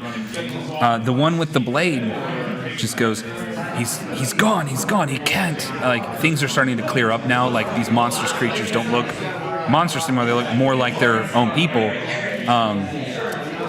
You're feeling cold. You're feeling a lot colder, a lot more confused about the situation. The gentleman with the blade just tells the other 2 to stand back, and he goes, "I have to end this now." And he takes his blade, raises it up, and runs it through Raput, who then ceases. Sanity check. Yeah. Thank you. 65. That's a pretty good. I'm good on that. Yeah. Definitely would hold a hand out. Yeah. Because this is another person he recognizes. Mm-hmm. You do, at this point, you do recognize the person who drew the blade was the professor from earlier, the one who had fought on the other side. But the other two men are actually fellow soldiers, like they're English soldiers who fought with you, both Indian soldiers as well, or Hindu soldiers, because at the time they called themselves Hindu. He pulls the blade out, and he looks at the book, and he closes it very quickly, covers it up with some cloth, and he just looks at you two. He's got gun raised, like, what was that? He's just kind of waving, like this, like he's like bringing his hand out, and he touches your Thompson gun, and the finger just moves through it. He pulls his hand back very quickly, like it's just, you get this extreme sense of cold, and he just goes. He looks back at the other two, and he says, "Quickly, take the book out of here, out of this place now." You begin. I'll grab the book. That's going to definitely be. Insanity. But first, I'll take a swig of whiskey. Yeah. When you drink the whiskey, like when you go to grab the whiskey, it doesn't have a taste of alcohol to it. The two men who were there grab the wrapped up book and run. So they're running out. These two men run out. Jordan is visibly shaken. He just failed by 9. I failed by 5.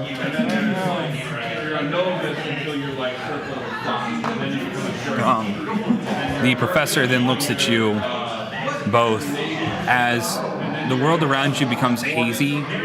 The temple wall's no longer there. You're really just kind of the floor of the temple, and the winds are blowing. That cold feeling that you felt earlier is remaining there as he just looks at you and says, "Be at peace, spirits."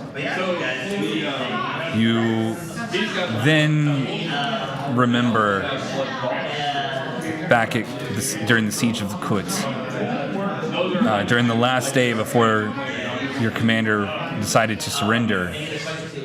Sergeant Raput was put in charge of a makeshift squad. You were all selected because of how well you knew each other. They knew that you would work well, and you wanted to stand watch with each other before the decision to surrender was made one last time.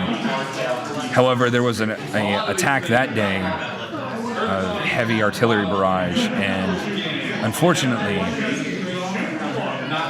you do remember the explosion that ended your lives, with Raput trying desperately to keep you alive, and suddenly the realization that you don't really remember any of the things that had happened to you before stepping onto that train station. You even now remember looking back and thinking about it, those 2 gravestones that you had seen earlier were actually your own. And the fact that you had never really felt thirsty or tired, and when you did drink, it was not a familiar sensation, and so you were not brought back from the grave, and thus returned to the land of the dead. And with that depressing ending, that is Call of Cthulhu. I feel like that's not so much depressing as that's just Cthulhu. Call it Cthulhu itself. It's Cthulhu. Stay with us. We'll be back here in a little bit to run Avatar Legends, the Burning Seas adventure. And by the way, that's Avatar, the good one, not the blue one. All right. Lost 25,000 fans. They're just like, I love the blue one. Oh, you can love the blue one, but I just personally think the good one is the good one. Yeah, I mean, It went for longer. Yeah. All right. Cool. I'm gonna put this one back. I'm misspelling store copy. Cthulhu so bad. That's a store copy. Oh, what was the game called?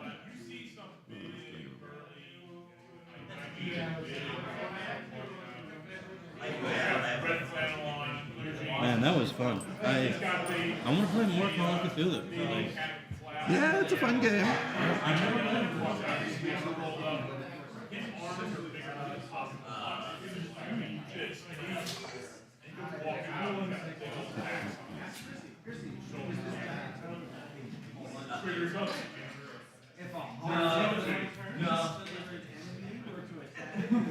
So you felt that Gray was walking over was your own. I 100%. After we got those 2 markings on there,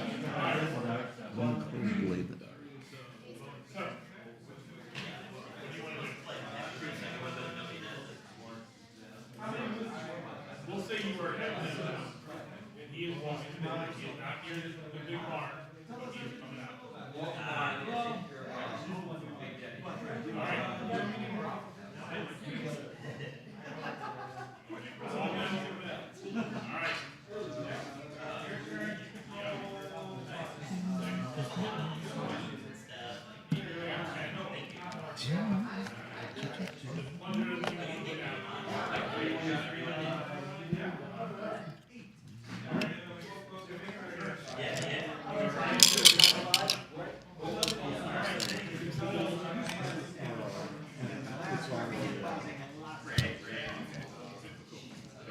If you want to, we can.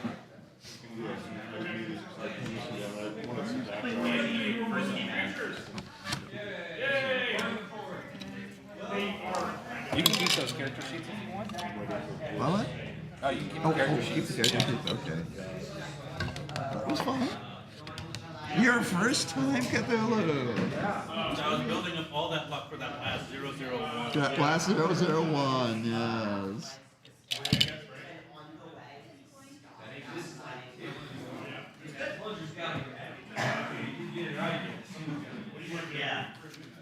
All right. Not to be easy. He's a tough guy. 7.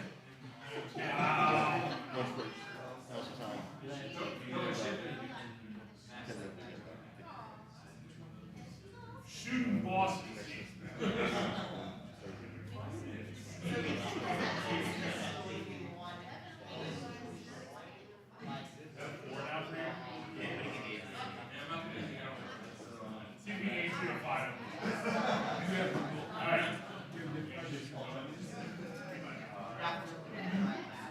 Big boss. Big boss.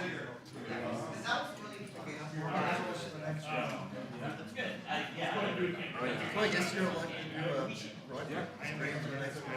Yeah. Hey, did you want to do a team one too? What? Did you want to do a team one today? I just set it out there in case you killed everybody off in the first 5 minutes and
And then I need to get some cards. You're right. Last time I was a wizard in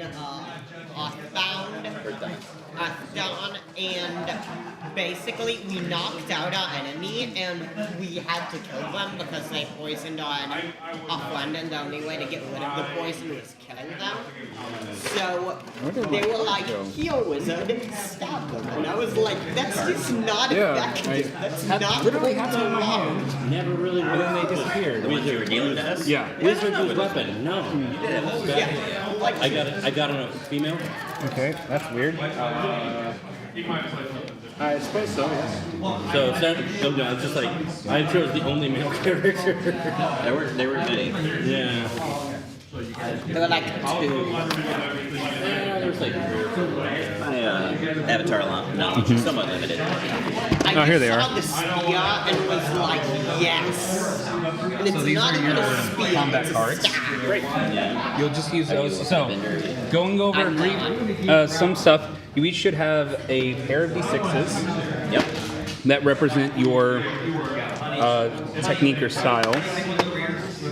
The way this works is it's powered by the Apocalypse system. You're going to roll 2d6 for skill checks. You're trying to get a 7 or higher. You'll be rolling with specific stats. So if you look on your character sheet, go ahead and flip that over for me. You'll have things like passion, harmony, creativity. You'll also be working with balance. That is kind of like, with each character, instead of having like a class, you have what's called a playbook. This playbook think of it as like in a role, like the roles for a TV show. That's your flavor. Like Avatar Aang was like the prodigy. He was a young kid, but he was really good at everything he did. Katara was kind of like the glue that held the group together, because anytime somebody would be upset with each other, she would come in, comfort them, or talk to them, tell them that they're being pig-headed or whatnot. Sokka was like the planner. But just think of it as like you're a role, like this is like a TV show. You guys are part of a team, and you have specific roles to fill within your team. Your balance has two different things within it, and you're trying to maintain balance between these two characteristics. There's ways to shift balances, which is part of the basic moves. Fatigue, you don't have hit points, but you do have fatigue. Some moves will cost you fatigue, and you can also remove fatigue. If we ever get into combat,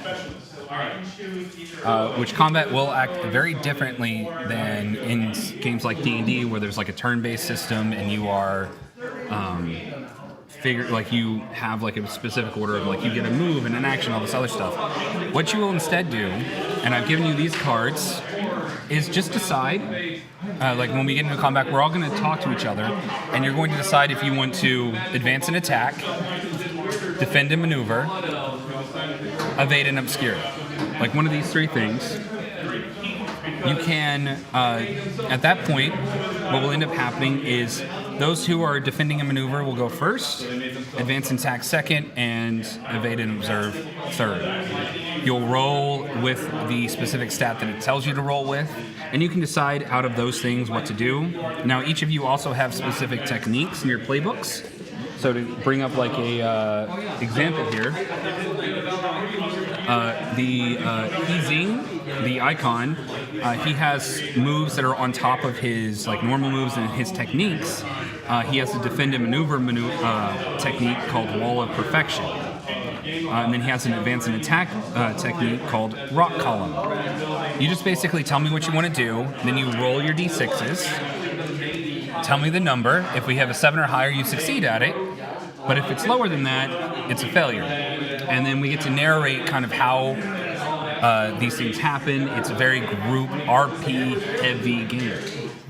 So don't be thinking about too much on, fighting and combat and things like that. You'll run out of fatigue real quick.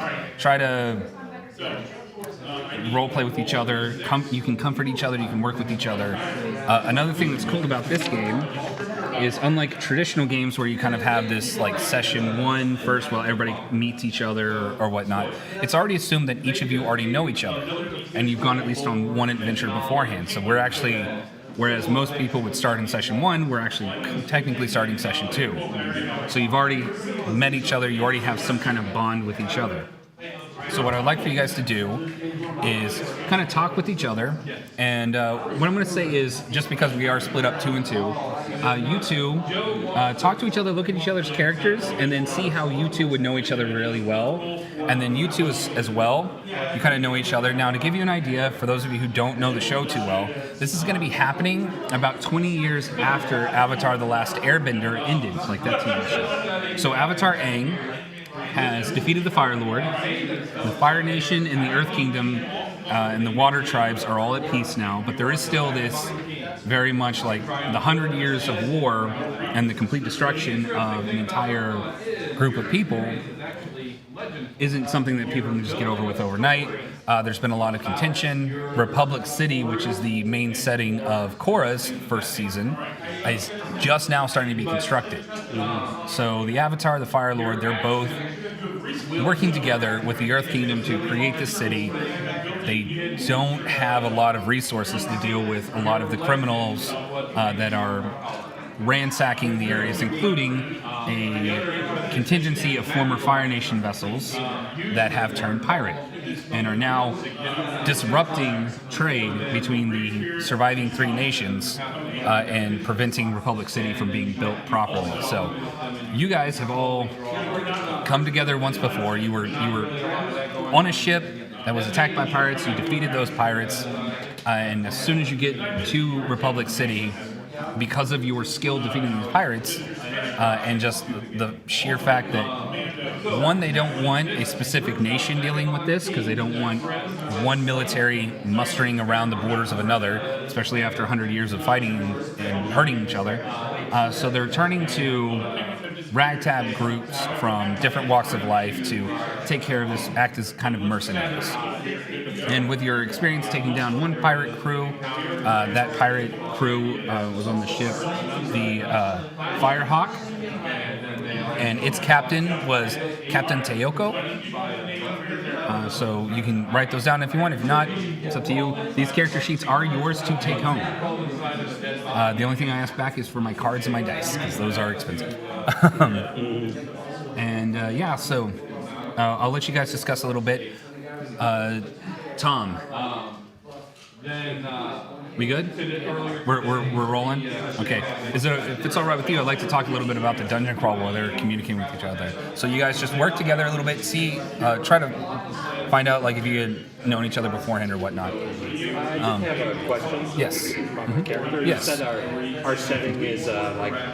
Yes. So here's what I'm going to do, because if you don't want the Airbender, because the Airbender is from the Korra era, if you see at the bottom, I just felt like, having an Airbender in there could be. Maybe the Fire Nation wasn't as thorough as they thought, and there are small enclaves of airbenders that have been in hiding and kind of hiding themselves. So you can keep that if you want, or you can pick a different character. It's up to you. I'm happy to keep this one. I was just wondering about the lore breakingness of it a little bit. Here at RPG Demo Day, we like to demo things, and this is my world, so I come up with my own rules, and the airbenders aren't completely dead yet. Okay? Right. Sounds good. Yeah. So, all right. Is, now, while I have all of your attention here, I'd like to draw you to the Miniature Market Dungeon Crawl. This is one of the D&D 5e events that we hold throughout the year. We always keep 2 of them. Our springtime event is the Dungeon Crawl. If you're going to be in the St. Louis area or in the St. Charles area, you can visit one of our 2 stores, either here at the store in Manchester or at the store in Cave Springs, and partake in our Dungeon Crawl. It's going to be a team-based, competitive D&D event where you and other groups at your table are competing within the same dungeon against other teams. We're going to be doing prizes, giveaways, getting to meet some of the other people here within the D&D community, and just have a whole bunch of fun. So come on by. We have tons of fun for you to do, and it's a great way to both support the store and the D&D community. Again, that's going to be April 22nd, so that is 2 Saturdays from now, here at both the Manchester and Cave Springs locations. All right. Right.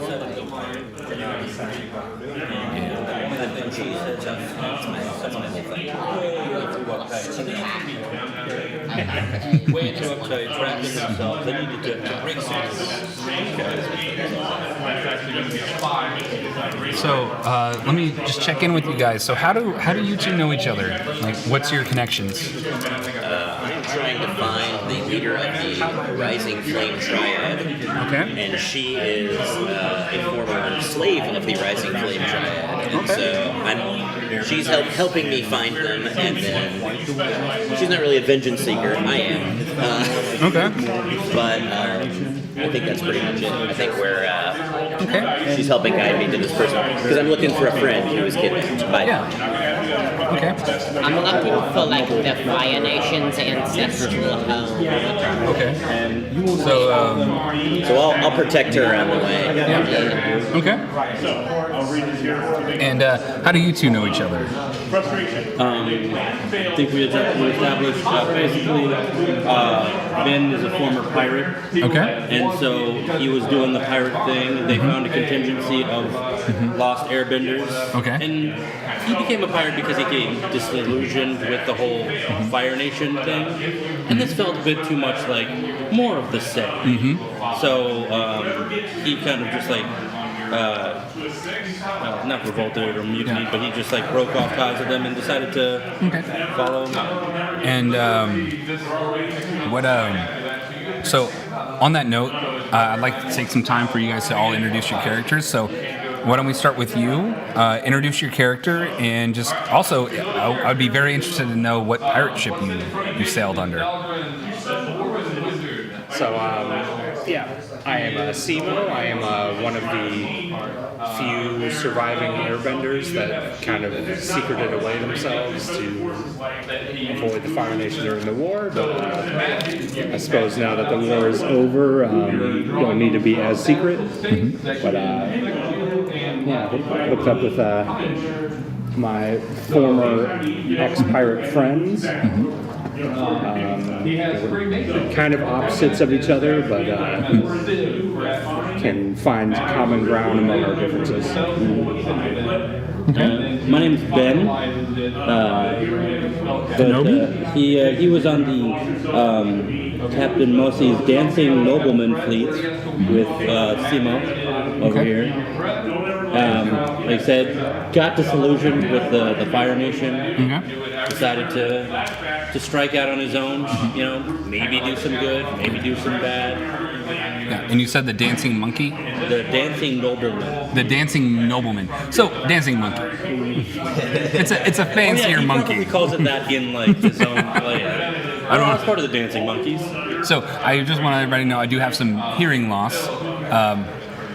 So, if I misunderstand you or ask you to repeat yourself, just know I'm not doing it out of rudeness. I just can't hear you. To project. Yeah. Okay, so my name is Zanton. I was sold as a slave to the Rising Flame Triad to be used as one of their warriors. I escaped and I learned how to fight there. I'm kind of looking for the ancestral home of the Fire Nation. And that's kind of neat. I am Neon Zen. My best friend was kidnapped, and I went looking for her. And I found the smugglers that initially took her away, and because it's the only thing I know how to do, I beat them up, and we all ended up in jail. And when I got out of jail, I ran into Sam Ten here, who helped feed me and kind of calm me down a little bit.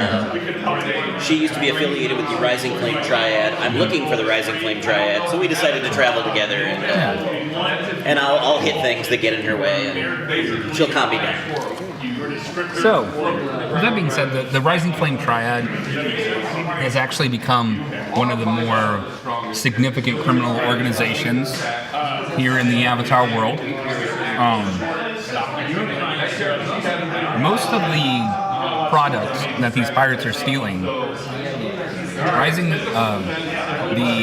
triad is then fencing it back to the companies that are supposed to be buying it originally. So pirates are sealing the product, then selling it to the triad, and the triad are selling it back to the companies they originally were stolen from for triple, sometimes quadruple the product. Now, when you're building a city like Republic City, this is a bad thing. And we cut to the currently being built up Republic City Capitol building. This is, when it is completed, it should be a place to seat members of the northern, southern water tribes, the Earth Kingdom, and the Fire Nation. Should all be represented here and be able to communicate so there's no more wars between the different nations. You have all been, after coming from your most recent overseas adventure where you defeated some pirates, you've been summoned here. Whoever it was must be really high-ranking among the Republic City noblemen or elected officials, because when you arrived, they brought in this new machine, this metal carriage that has just started hitting the scene. Pampered, you're getting great food as you were waiting, and now you stand in this semi-completed room, open ceiling so far. Two individuals, one wearing very traditional Fire Nation robes with a single hairpiece and their top knot with the flame coming out of it, stands with his back turned against another human, which you would actually recognize right away, wearing Air Nation clothes, like Air Nomad clothes. Very loose-fitting.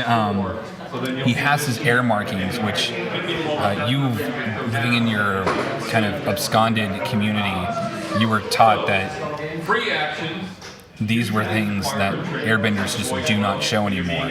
So the fact that this airbender is not only wearing traditional Air Nation clothes, but is also boldly displaying his tattoos, marking him as an airbender, there's only one person this could possibly be. As Avatar Aang sees you all and he goes, "Ah! Greetings!" Hi. The Fire Nation diplomat turns and you see a half-scarred face of the Fire Lord himself. He just turns. "Are you the ones that dealt with the pirates?" Yeah, we dealt with it. Yeah, we might be, I guess. Do you think you could do it again? Yeah. Probably. I mean, Good. We have need of individuals who can operate outside of their individual nations. Those who are not directly connected to any of the surviving three nations, and we need them to operate as soon as possible. There is a group of former Fire Navy admirals who did not appreciate that the war ended so abruptly and do not consider me to be their rightful ruler, and have thus sent us multiple letters stating that they have seceded from the Fire Nation and taken the lands and the islands, these islands here, as their home, and have now declared themselves an independent nation known as the Burning Sea. Burning Sun. Burning Sea. Burning Sea. SEA. but they call themselves nobles. I guess that's true. They engage in outdated philosophies and I have personally vested interest in seeing their demise. the Avatar then cuts in and says, "We just need you to get them to stop raiding. They are causing issues with our building of this new city, and it's creating tension between the different nations. The Fire Nation is blaming the Earth Kingdom for funding the pirates. The Earth Kingdom is saying that the Firebenders are just acting as Firebenders, and the Water Tribes Keynan, they do not want to be involved because they don't want to risk the few ships that they have left." So stop them, maybe kill them. Okay. No killing. We don't need to kill them. Okay? If you can capture their leaders, the rest should go back home. Bring the leaders here back to Republic City. So you want us to take down like an entire army of them? No. All we really need to do Just is take out the head of their leader is Chung Ti. He is a former Fire Nation admiral who was responsible for the Navy's invasion of the southern Earth Kingdom, so the southern part of the Earth Kingdom continent. And he is an honorable man who prides himself on Fire Nation supremacy. Zuko then cuts in, and he had actually worked under my uncle for many years before he switched from the army to the navy. He's very prideful. If you're able to sneak into his camp and challenge him to an Agni Kai and are able to defeat him, he will surrender to you. Otherwise, just try to take him out in the night, kidnap him. Once he is gone, the rest of the admirals will fall to infighting, and it should take care of the pirate problem." Sounds good. All right. I mean, I hate to be this way, but you're important people. I understand. But what do we get out of this? The Fire Lord just looks over at one of his bodyguards, gives a nod. Two of them grab a chest, set it down, and then open it up. This is only a small taste of what the pirates should have on them. But any treasures that you find there are yours to keep. As the chest is open, it's full of rubies and rare earth minerals like diamonds, emeralds, rubies, all of the other type of shiny things. Not a lot of gold, but a lot of jewels. Jewels would be the word. I'm great. I know my sciences. I'm so smart. I know all these things off the top of my head, guys. Yes. I don't want treasure. I'm not interested in treasure. For undertaking this task, I would like training with the Avatar. The Avatar is a very busy man. And Aang just kind of was like, I am very... unfortunately, I can't train too much. I actually have some airbenders I'm currently training now who are a bit of a handful. Just one session, maybe? Sure, but what kind of bender are you? I'm gonna pick her up and then throw her. Okay. So first roll of the night. So you're gonna throw. What are you trying to do when he throws it? Are you gonna? I feel like this would be something we'd practice before a little bit. Yeah. It's not like I'm throwing her to hurt her, just to have her do a tumble. So I'll tell you what, you can roll with passion, so just make me a passion roll, and then you can do like rely on skills and training, which is a... I don't need that. That's an 8, that's a 9. Yeah. 10 plus after the passion. So everybody has a character in front of them. But then what you want to play? Like It is your focus. So make me a focus check. A what check, sorry? Focus. Focus. And I know I printed these in black and white. They do come in color, but for you guys to be able to take these home and work on them. If it's hard to see, each of you should have like a +1 or a 0 or -1 to all of your 12. 12? Okay, so you pick up the little one and you chunk them over. You fly over. What kind of airbending do you want to show off right now? So I'm going to glide unnaturally long, and then I would like to fly higher than what they would expect, and then I'd like to land very gracefully. Okay. So as you're doing this, you are coming down. You actually see Aang's face is just super like the big eyes, like really happy. He's Same kid that was like, Yep. He's got that same face, and he's just like, I didn't know that there was any others. You see him do his little ball thing that he does, where he like has a little air ball thing, and he starts spinning around you, and he goes, and then he stops, and he goes, if you do this, I will let you join me in my house to train with my children. I would be honored, thank you. He gives you a bow. And I have so many questions for you. But as he's about to ask them, some people walk in and go, Avatar, Fire Lord, you're needed in town square. There's a small issue happening. And the Avatar just looks over, very annoyed that he's having to do grown-up work now. And he's just like, what kind of issue? And you see an elderly man with a younger son walk in. The elderly man dressed in Earth Kingdom clothes, and you just see behind him there's 3 or 4 of these greenish balls rolling behind him as he just goes, my cabbages are everywhere. A truck got knocked over. Whole market's full of them.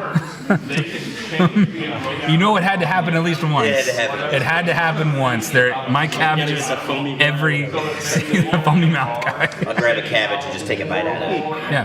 Oh yeah, it's a cabbage. It's got a bit of an earthy taste to it, you know. I like that. Yeah. while leaving, Ben will give the Avatar an honorable bow, and the Fire Lord the most mocking bow he could possibly give. They don't even. They're so distracted by the cabbages that they don't even know what's going on. So. I'm gonna, on my way out, throw a cabbage at, are there any, fancy symbols on the walls? Yeah, so there's a symbol for each of the 4 nations, and 2 for the water. 4 cabbages, 1 at each of them. Okay, roll a passion. Roll with passion. I got a 5. Okay. So you try to pick it up, you miss, and you just end up doinking one of the Fire Nation guards, who, if you remember, has spiky helmets. So it just sticks, That's and he even turns better. turns over to you, That's even better, and honestly. you can just tell there's some steam coming out of the nostrils. Really. Hi. You have a sense that it might be a good idea to leave right about now. Like the time. All right, let's get out of here. Fine. So, Good shot. so you guys do know the last time that you came through here, the captain of the boat that you were on previously, which was the Squatting Duck. It's an Earth Nation ship. It was one time a warship, but has since been transferred over to merchant sailing. The captain of that became friends with you because you did help him defeat pirates. So you do know you have a friend down at the docks who you might be able to ascertain how to acquire a ship or something of that nature. Okay. Yeah. And by the way, it is Captain Tofane. Tofane. Yep. And if it sounds like I'm making up these names on the fly, it's because I am. Let's We're probably gonna go towards that passing of this thing. Try and strike up a deal. Tofang sees you. You do see he is unloading his cargo now. He's actually the only ship in the dock right now that is unloading. There, you do see a bunch of other ships that are just kind of sitting there. Most of them are docked because there's no point in trying to leave if you're going to get attacked by pirates. Tofang sees you and goes, "Ah, my favorite crew! How are you doing?" I'm doing pretty well. Toss him a cabbage. I brought an extra one too. I threw a cabbage on a Fire Nation's gods, one of their horns. Yeah. Well, you know how I feel about Fire Nation, especially now. One of his crew that's a Fire Nation crew just like looks over, like giving a side eye, like, "God, we're not all like that." I mean, I know. yeah, we met the Avatar. You met the Avatar? Yeah, when they did. What? He wasn't. Kind of scrawny. That's. I thought he'd be taller. Yeah. But did you get his autograph? I thought it happened. This one's gonna train with him. I knew it. I honestly, I thought you were his son at first. Because I was like, how many airbenders are there? Anyway, so what are you doing back at the docks? I thought you were going to spend some time in Republic City. We got a job. You got a job. But we need a ship. I know you're kind of busy at the moment. What are you doing? What kind of job is it? More pirates. Fire Nation pirates? Yeah, they're the other kind. Yeah.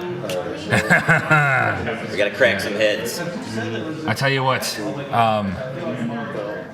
he looks over, and you can see that the crew is literally like, they've got all of the crap out on the deck, they're moving stuff over. He goes, "Quick, get that stuff off, we got pirates to hunt." I'm assuming we're getting paid for this, right? Very handsome. Like, How- very handsomely. How handsomely is handsomely? Like, are we talking Mission about, deal. are we, A retroactive, like, sleight of hand kind of thing to have stolen one of the rubies? you know what? What are your core principles? That's going to be what appears in this balance chart here. Is that something you also have to keep in mind? Balance, core principle. Warrior principles. Yeah. Yeah. Where are they? These So four at the top. here, these are your stats, like, but then you have your balance. So what are the two here on the balance? So like for this one, you have I see. self-reliance and trust. So the top and the bottom of the Yeah, fish chart. of the fish chart. Fish chop. Mine are very, like, Friendship and survival are yours. Mine is action and forgiveness. Okay. okay, I thought that So- everybody had friendship and survival. Yeah. Roll a focus. Yeah, every playbook has a different one. It depends on what your playbook type is. So for my example here, this is the Guardian. Guardians are usually like the protectors of the group. They'll step in the way of a incoming firebolt to ensure that someone else is good. You got a 3? Yeah. Okay. So unfortunately, you didn't. So mark 1. So move closer to the survival on your balance chart. You're no longer center. You're in the. Are we at 0 right now? Yeah, you're at 0. You're balanced at the moment. There was like a big box of gems. Like Gems? a big box. What kind of gems? Rubies, diamonds, Was there topaz? I think there was topaz. What about turquoise? I think there was that Also stuff. there. All right, I'll do it. Everything that pirates I don't could like- have plundered. I don't like diamonds or rubies, but I do like tapas and turquoise. I think tapas is a food. Yeah. I was trying to think of the tea. In a box. It's a bunch of small plates coming in. Get small plates. Listen, I'm a doctor, but I'm not that kind of doctor. Okay, I know human anatomy. I don't know rocks. They're all shiny rocks. Whatever is the cheapest version of like things that they sell on like to senior citizens on the QR channel. You know that. I'll say the Avatar says we can keep like what we find. So if we find any of those topazes or whatever, then Not to mention, if they got some extra ships. Oh, I don't need any more ships, but I'm always down with throwing a rock at a firebender's face. Again, the firebender crew just like kind of puts away, like covers up his Fire Nation tattoo. I'm kind of glad you didn't throw one at me at one point, but Yeah, you were a bit of a struggle to get to know.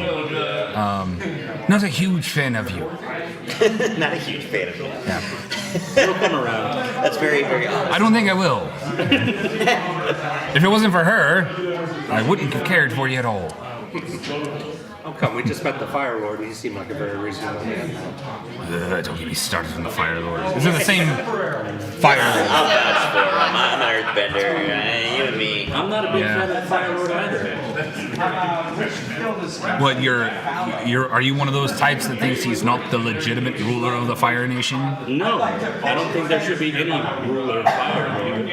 All right, anarchist. As long as you're not one of those, that crazy sister of his. Because if you want the crazy one running around, although I will admit she was a bit of a looker. I met her in my young days. She was a cruel girl, but very attractive. All right. Yeah.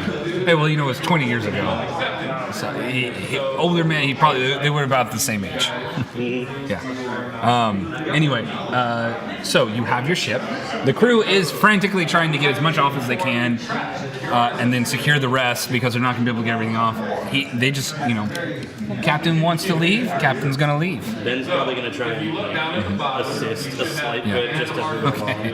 I'm gonna try and assist. Mark back up on friendship then. And what are your Stuff around. yeah? What are your principles? Force and care. Force and care. Okay. And yours? Action and forgiveness. Okay. And then yours? Excellence and community. Okay.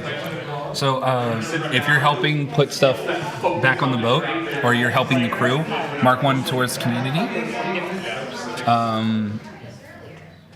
What was yours again? Sorry. Action and forgiveness.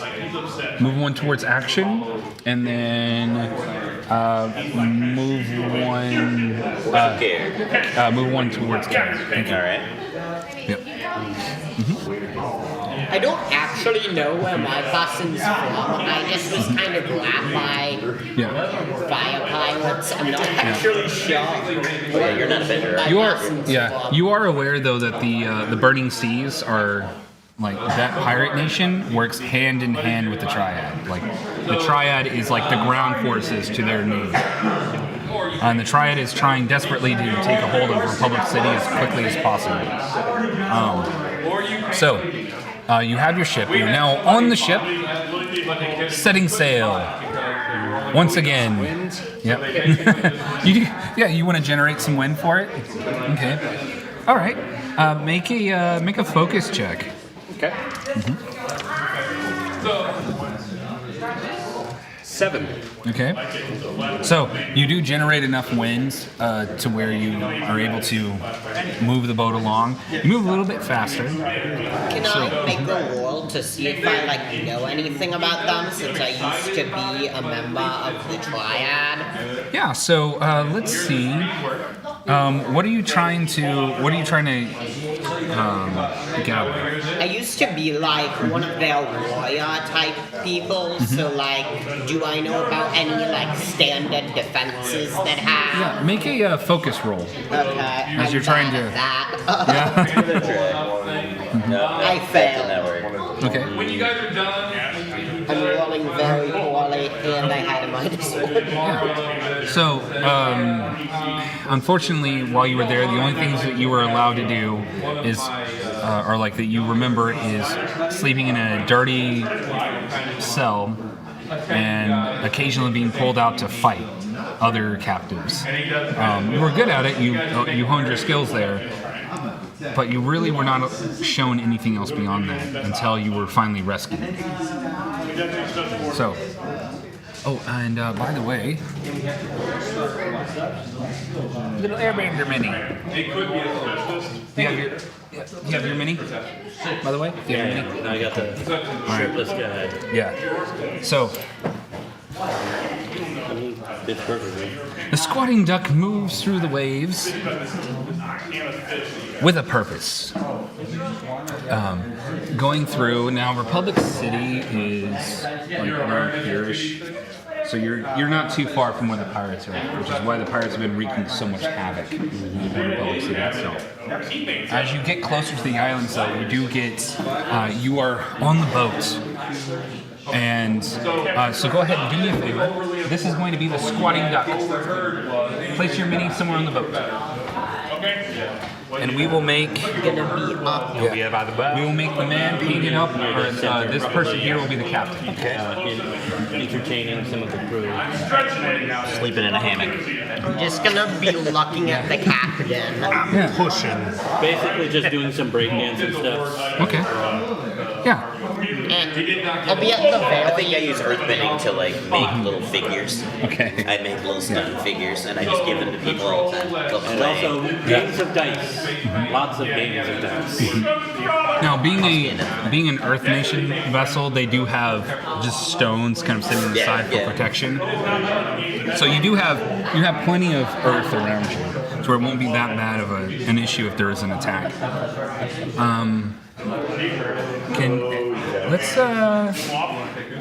What I'd like for everyone, or is somebody like looking out or acting as a lookout at the moment? I know you're kind of like doing a thing. making my little- What are you doing? I'm just kind of standing there, so I guess I'll look. Okay. Can you? We're gonna assess a situation.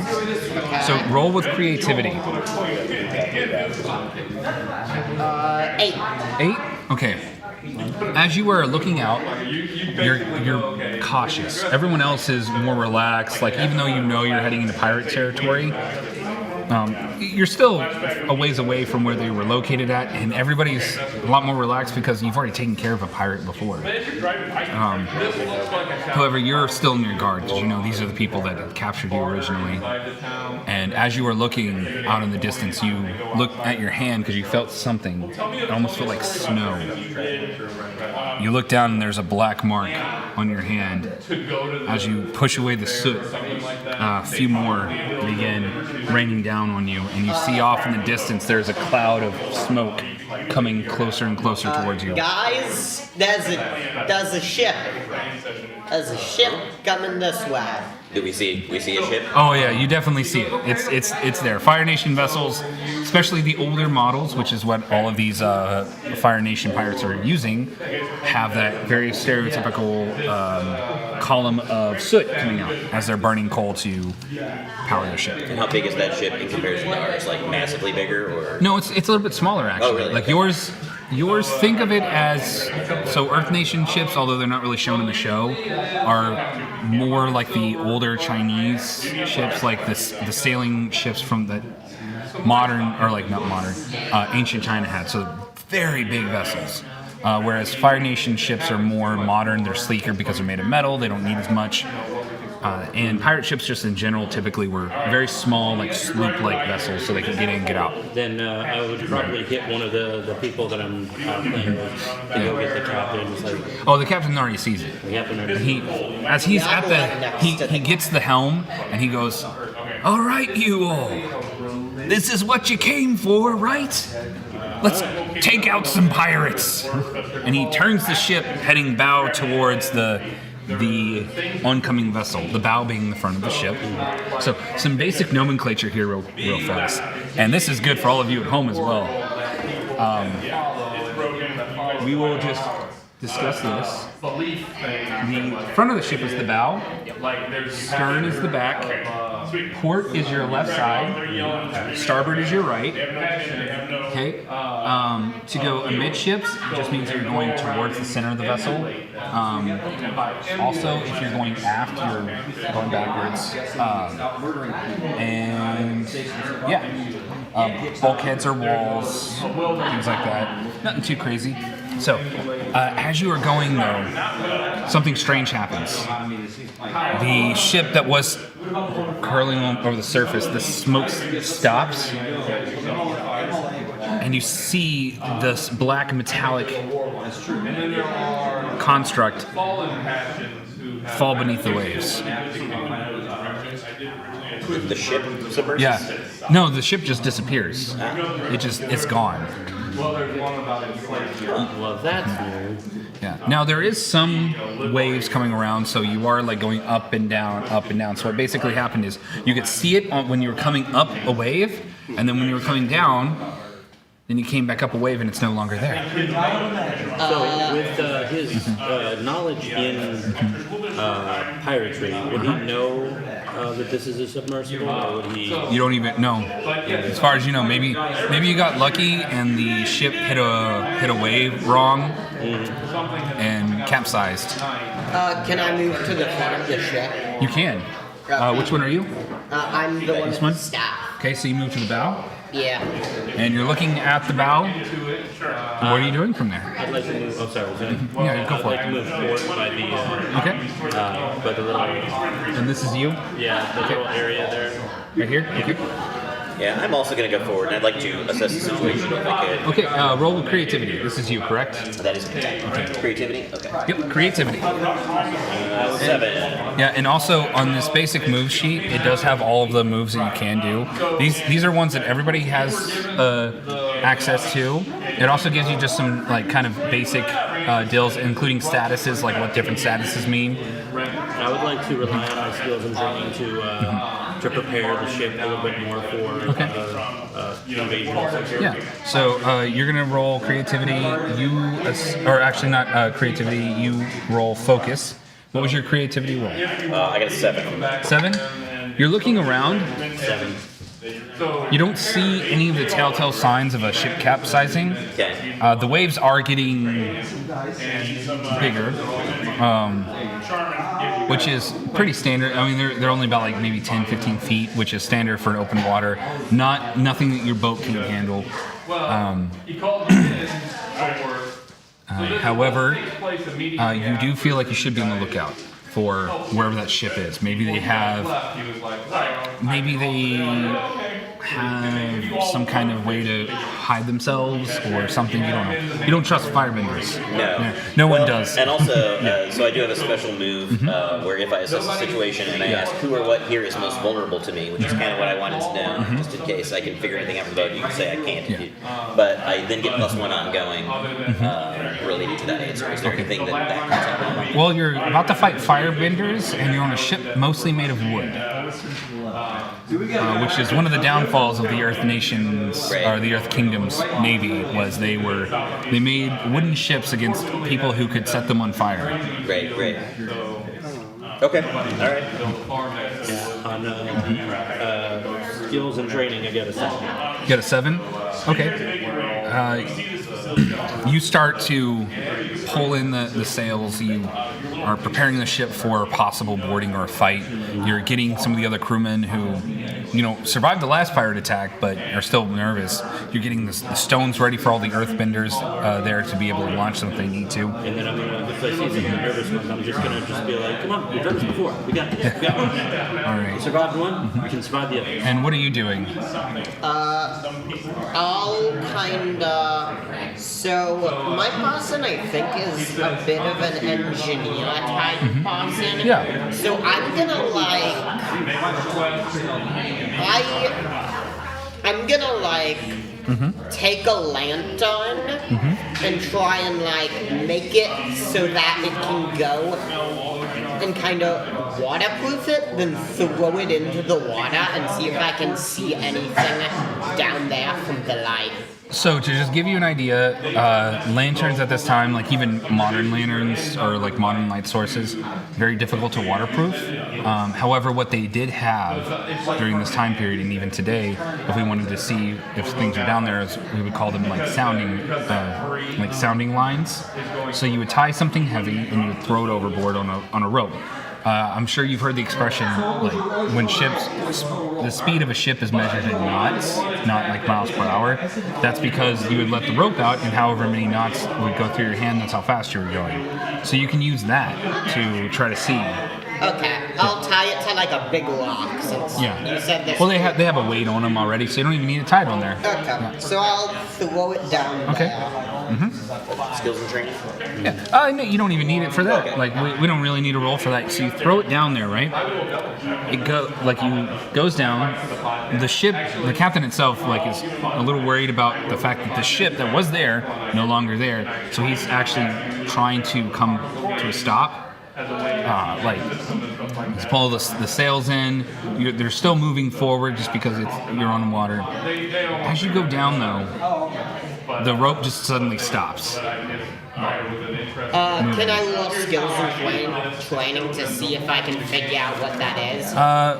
Assess the situation. Assess the situation instead. Okay, that's actually probably. And that's going to be creativity. No.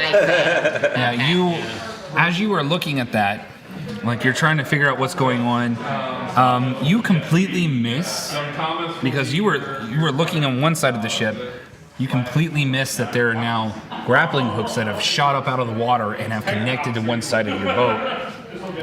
On the starboard side, it does, like you turn around quickly and you're a little embarrassed about the fact that you missed this massive thing like on this other side. I want you to mark the insecure condition on your character. Now, is this something that we all see now? Oh yeah, you all definitely see it as the boat literally tilts to starboard. Skills and training to stop the boarders by at least trying to like fire bend the ropes. They're using chains. They use chains. Then instead of that, then to just like tap the airbender on the arm and just like see if they can and she can get some of this off, and I'm going to try and throw it into some of my as you guys, like, as the ship begins to list, can I get you all to, I need you to roll a focus check to maintain your balance as everything is being the listing of your vessel is quickly turning starboard. I'll roll for the captain. Okay. We both failed on this. Okay. I got a 10. 10? Okay. So if you failed, you're gonna fall prone. Okay. So what was yours? 10. 10. So you do succeed. Here, and here. I want everyone who failed to mark 1 fatigue. Okay. Or I will let you choose either a fatigue or a condition. If you go with the condition, I want you to feel guilty, or you can just mark 1 fatigue. And as you get more fatigue over time, it will affect your dice rolls overall. And would I be able to get at least 1 or 2 of those hooks off? Unfortunately, no. They're buried deep in because you are on a wooden ship. These metal things, they didn't like hook on. They like punched through the wood and then pronged out, came in. But as you are like running over to the side, you are seeing several individuals. They're wearing like Fire Nation clothes, and you can see them. They're just quickly moving up the chain as the ship actually is now popped up next to you. Several individuals are going to, and I will not use that. So 3 firebenders jump onto the side of the ship. One of them, a little bit better dressed than the others, just looks at everyone and says, "This ship now belongs to the Burning Seas Pirate Nation, claimed by Captain Hailco of the Whale Shark. Surrender now and we will spare you."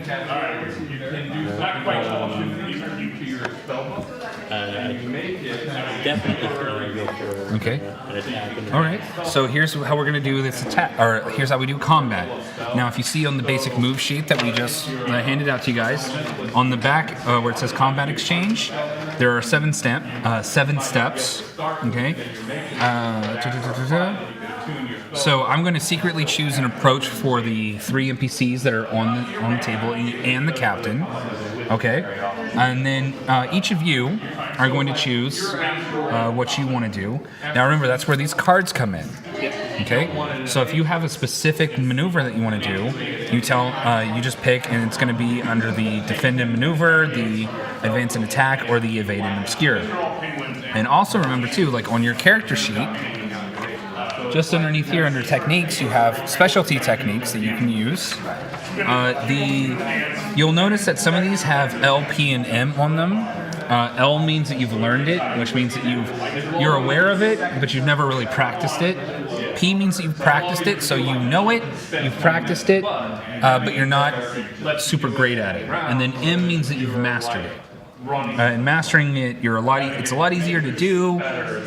You're not going to have as hard of a time doing it. And what that basically means is that, one, it changes both what you're rolling with.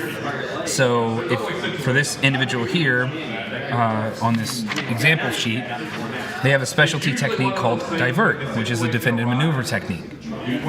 Because it's mastered, I'm going to roll with a rely on skills and training instead of with a passion or push my luck. However, I do have ice prison as well. I don't have it learned, practiced, or mastered, so I have to roll with passion if I want to try to get it to go.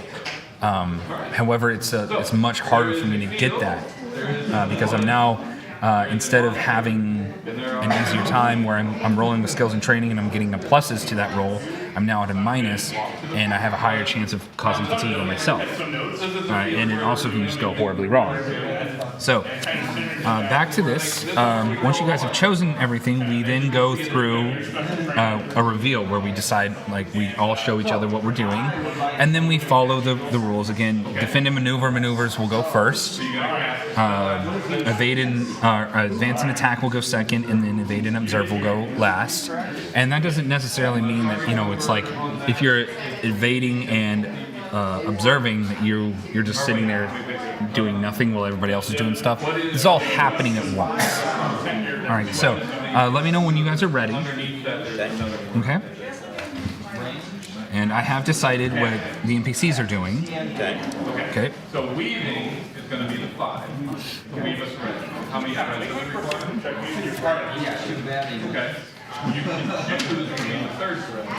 And if you have any questions over any of the maneuvers, like what they do, let me know.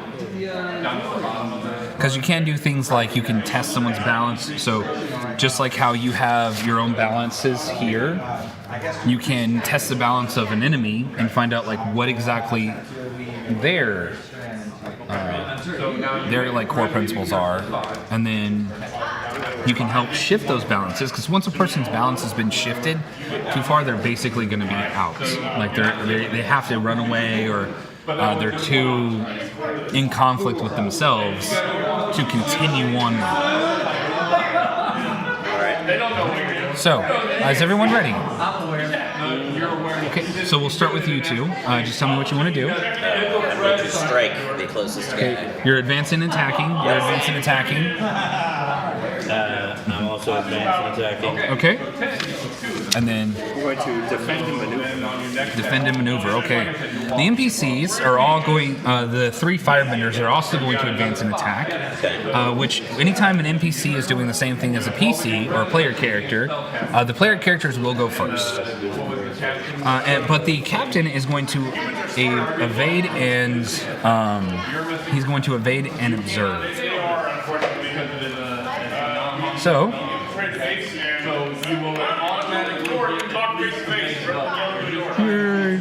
Okay.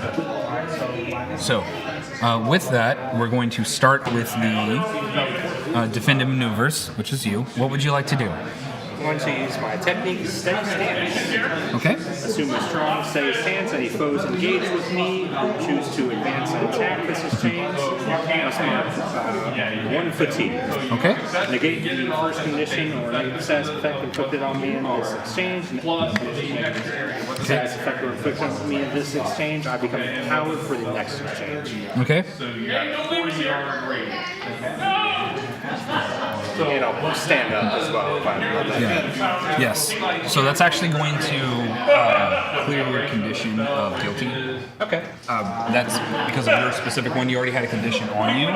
So since you were able to clear a condition, you're just going to remove that instead. So you no longer have guilty, which, if you read on your character sheet, would have done a -2 to push your luck and a +2 to deny a call out. So, which is just basically when somebody's like, trying to get you to step up to the plate. All right, so now that we're done with that, we're going to move on to attack and advance, or advance and attack. We're going to start with you, and then we'll go around. So what would you like to do? I'm going to punch the guy right next to me. Just throw a punch at him. So you stand up. You are feeling guilty because you let yourself fly off the side, but you are going to... No, I took fatigue. You took fatigue? Okay, Yeah. excellent. Okay, yep. All right, so go ahead and make your strike. All right. That is my passion. Yes, it is. So I got an 11. Okay, so that does hit.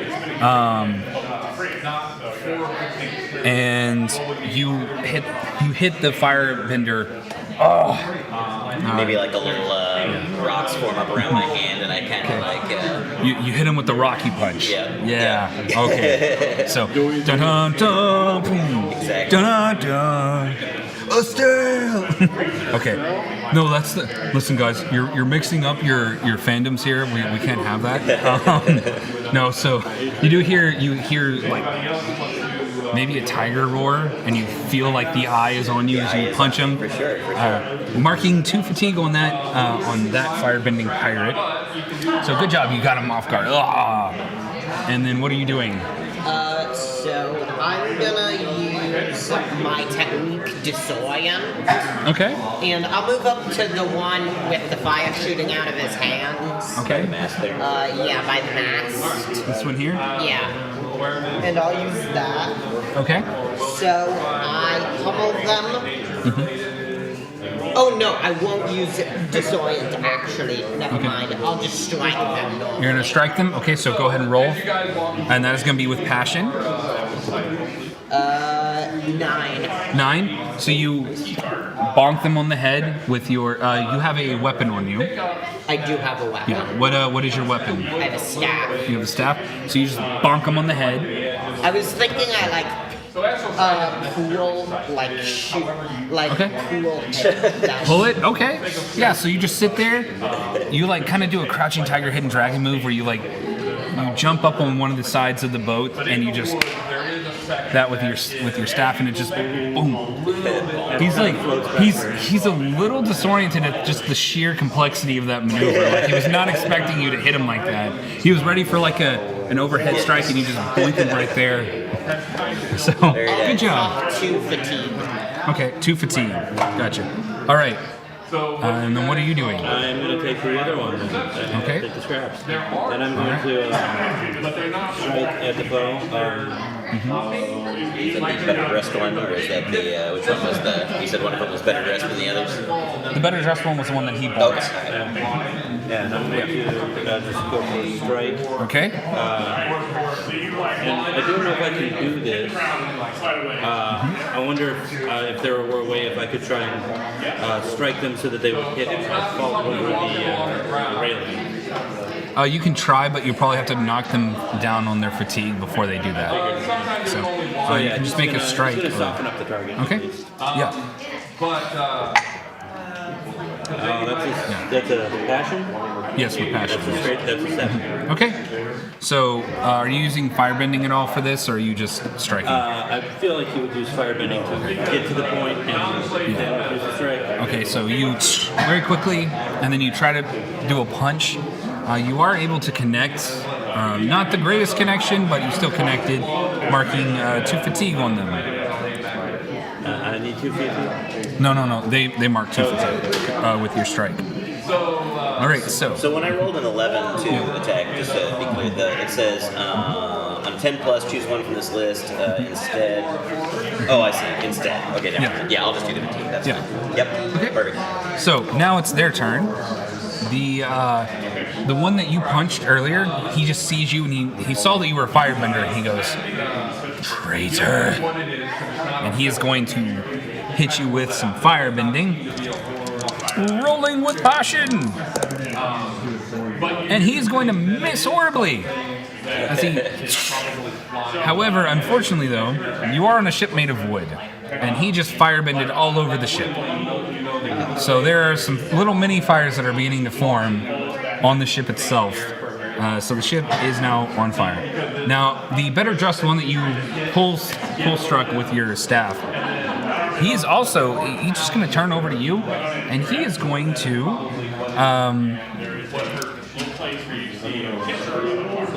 he's going to really just try to hammer you in with a strike. As he's confused that an airbender has shown up. Or not, no, you're not the airbender. You're a weapons. Yeah, my bad. You're the airbender. He thinks you're I'm so smart here, guys. Yeah. He looks at you almost with a familiar look though.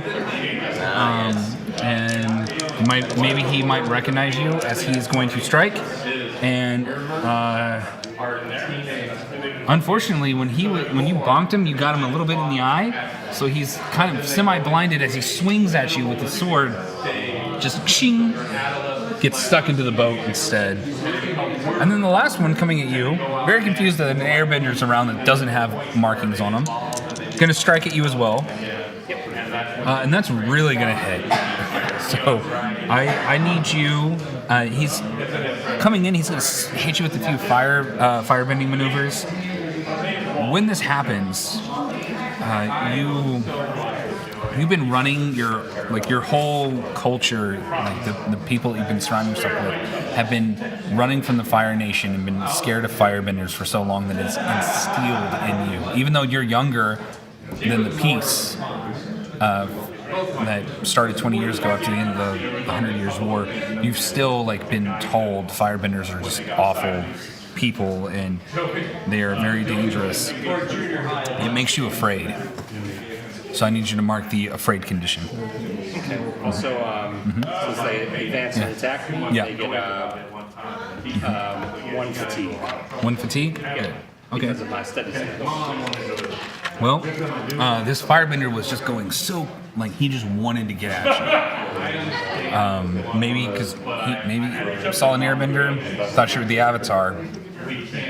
He goes charging at you, burning hands everywhere. Ends up being... I'm moving the wrong people around. You're there. You're over here. This is you. He's trying to go after you, completely ignoring me. You. And ends up hitting the mast and knocking himself out. Sounds about right. Yeah. All right, and then after that, the captain. It's now his turn since he evaded and observed. He is going to try and bolster the party. He's going to pick one person, and that's going to be you, since you're the closest to him. And he's laying on the ground, and he just goes, "Pirates! The pirates! Get the pirates!" And he is going to roll with Harmony. And he just doesn't get it. He just he's a little out of it. You're not really understanding what he was trying to say, but it doesn't end up helping you out. All right. After that, let's go back into another round. So decide what you want to do. One of the pirates is out. One of the things that you do notice though is during this time period, these first 3 jumped on. Those of you who are close to the edge where they originally came from, there's more people climbing up these chains. It's not just these 3. So it seems like now you have the Vanguard But now you have a few more people who just came up. Wait. Okay, that's. So now you have 5 total Firebenders or Fire Nation individuals instead of just the 2 from earlier, with the third one knocking themselves out. The better dressed individual, you can now probably understand he's an officer of some kind. Again, gives you the options. Surrender now, and we'll consider this just a diplomatic misunderstanding. Well, okay. So, like, we want to get to their leader, so, I mean, if they bring us to their leader, then we can more easily challenge them. I have an idea. And, but also, they're pirates. They're not planning on taking us prisoner. No, literally, you'll be Must be former pirate. They're not in Do you guys have your decisions? Yeah. Mine is here. All right, so go ahead and tell me what you're doing. We'll start with you this time. Yeah, so I'm going to advance and attack. Advance and attack, okay. I'm going to defend and maneuver. Defend and maneuver. Advance and attack. Advance and attack. Advance and attack. Okay. All of the pirates that just showed up, they're going to advance and attack. You notice these guys carrying weapons. They're not wielding fire like the first 3 were. The leader, he's going to defend and maneuver. And then the other 2 firebenders that were there earlier, like the one's knocked out, the other one, he is going to evade and observe. So, we'll start back up at the top. We're going to do defend and maneuvers first. Oh, the captain is also going to evade and observe.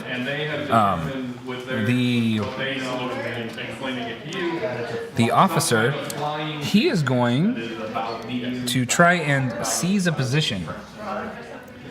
Using focus, he is going to try to move into a. He's going to try to disengage. I did a defend and maneuver. You did it? Okay, never mind then. Sorry. I'm going to use my ability Fire Stream. Okay. If it's not learned, practice or master, can I still use it?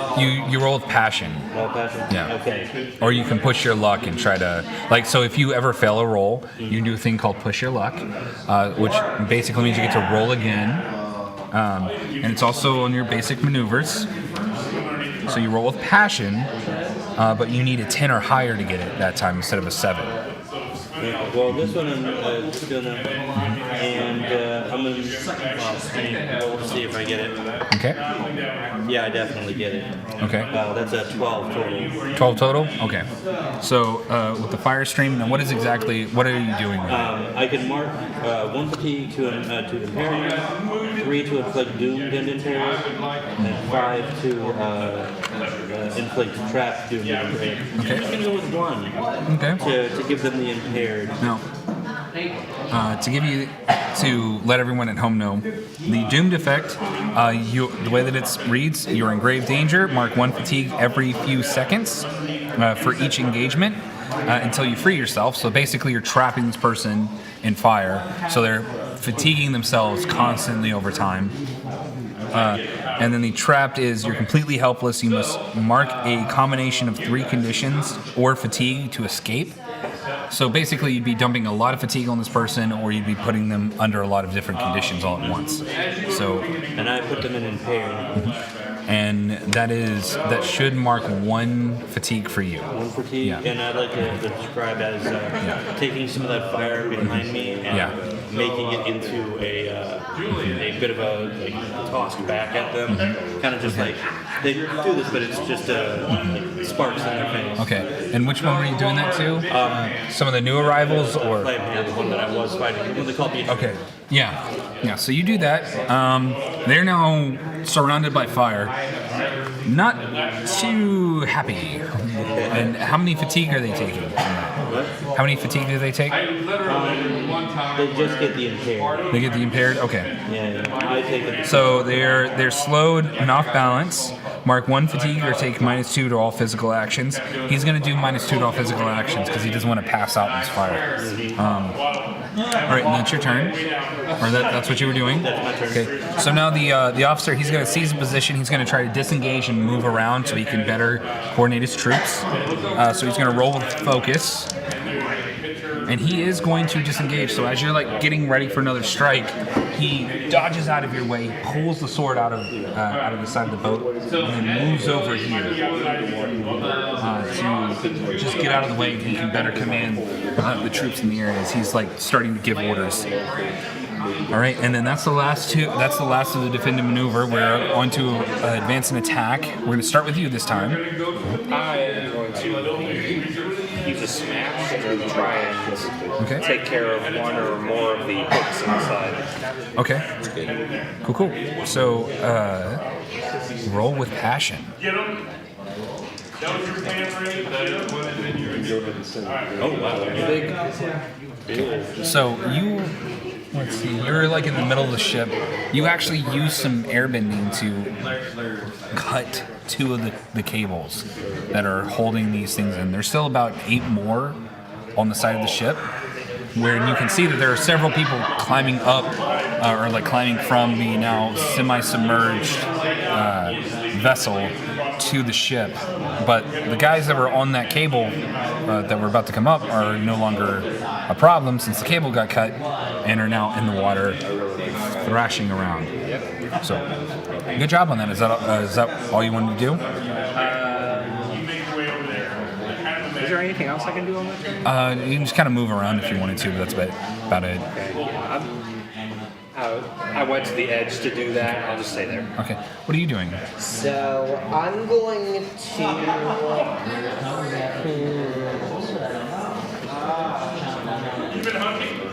I'll use my mobility. Okay. So I'm gonna move that way. Then I'm gonna. Well, are there any more coming up the cave? Yes, there are more. You're gonna have 6 more guys on the ship. Okay, so I'm gonna throw my. So I'm gonna throw a small explosive under the water and try, well, like down there, and just. Okay. And do you have those in your inventory? Yeah, I have to take 2 fatigue. Okay. Or pre-prepare one. All right. Yeah. So you're advancing and attacking, so that should be a roll with passion. So go ahead and roll with passion. Okay, 7. 7. Okay. So you get 1 off. Like you threw 2. 1, however, like the mixture wasn't right, so it like popped like too weakly. But you do get 1 under the water. It explodes. There's this big splash. It does knock 1 guy off of the as he's like trying to climb the cable. Well, it's like an area effect. Yeah. Okay. So how big's the area? It says it doesn't really say how big. Can I read it, please? It just says everyone in range, like where it is, but it doesn't actually say the range. Okay. And you're throwing this at the people that are climbing over? Okay. 1, 2. Let's see how good a map you are. Let's see how good a map you are. Yeah. So, I'm thinking kind of like maybe 10 feet radius, like a 10-foot radius, which would only give you like 1 or 2 of the cables. One of the guys does fall in. He's stunned. However, there wasn't just enough people around to get the others, as they were like everybody's got different climbing speeds. So like some of them were slower, and that actually helped them out. Whereas the ones that were getting close, you did slow down. So you're not getting the 6 people next round. You're getting like 5, but there's still 5 people coming in next turn. All right, I'm going to pressure. So what I would like this to look like, if this works, is since nobody actually likes my little play figures that I make, they just leave them laying around the boat. So I'd like to draw them all kind of to me, like pull them, give myself sort of like something impressive, some sort of halo of stone or something around my head. I'm going to stride forward towards the officer, and I'm going to say, This is pointless. We aren't here to deal with underlings. We're here to challenge Chong Ti to the word you said earlier. Agni Kai. Yes. It's a one-on-one duel, usually between firebenders. Maybe that guy is, but somebody is. You came here to challenge the Pirate King? Exactly. He starts laughing. Some of the other Fire Nation sailors begin laughing. Like, just give up now. We'll take you to him. But I highly doubt. You can't even keep a straight face. Is he afraid? Laugh while you can, pirate. Give me a second. That's hilarious.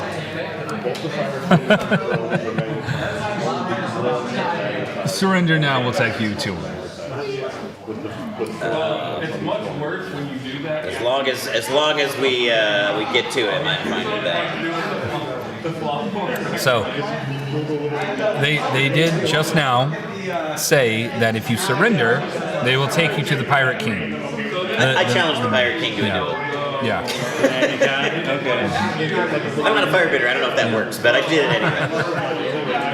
If all goes bad, I have to take it. Yeah. So, do you wish to surrender? I'll do it if it gets us to the Pirate King. If it keeps the rest of the crew alive. How many hooks are still embedded in the ship? You have 6 more hooks in the ship. There are going to be 5 more people coming in next round. Yeah, we cannot beat this. And the ship's also on fire.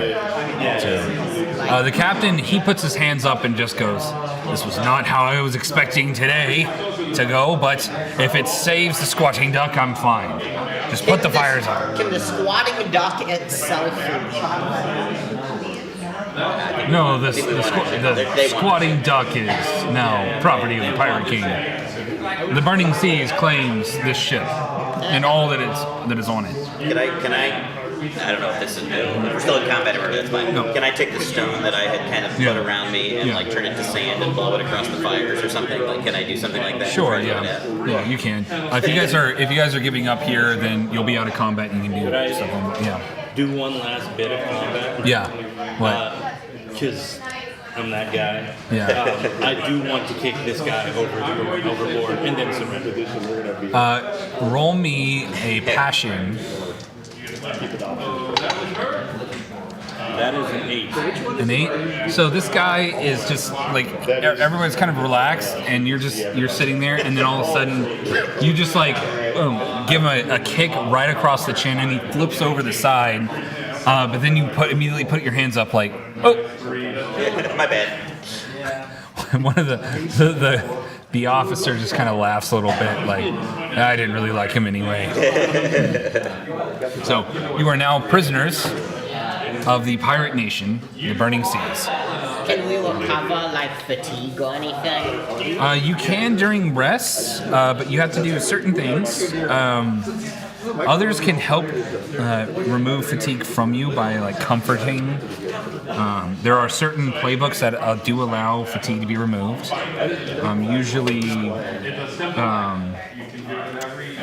Usually, let's see here.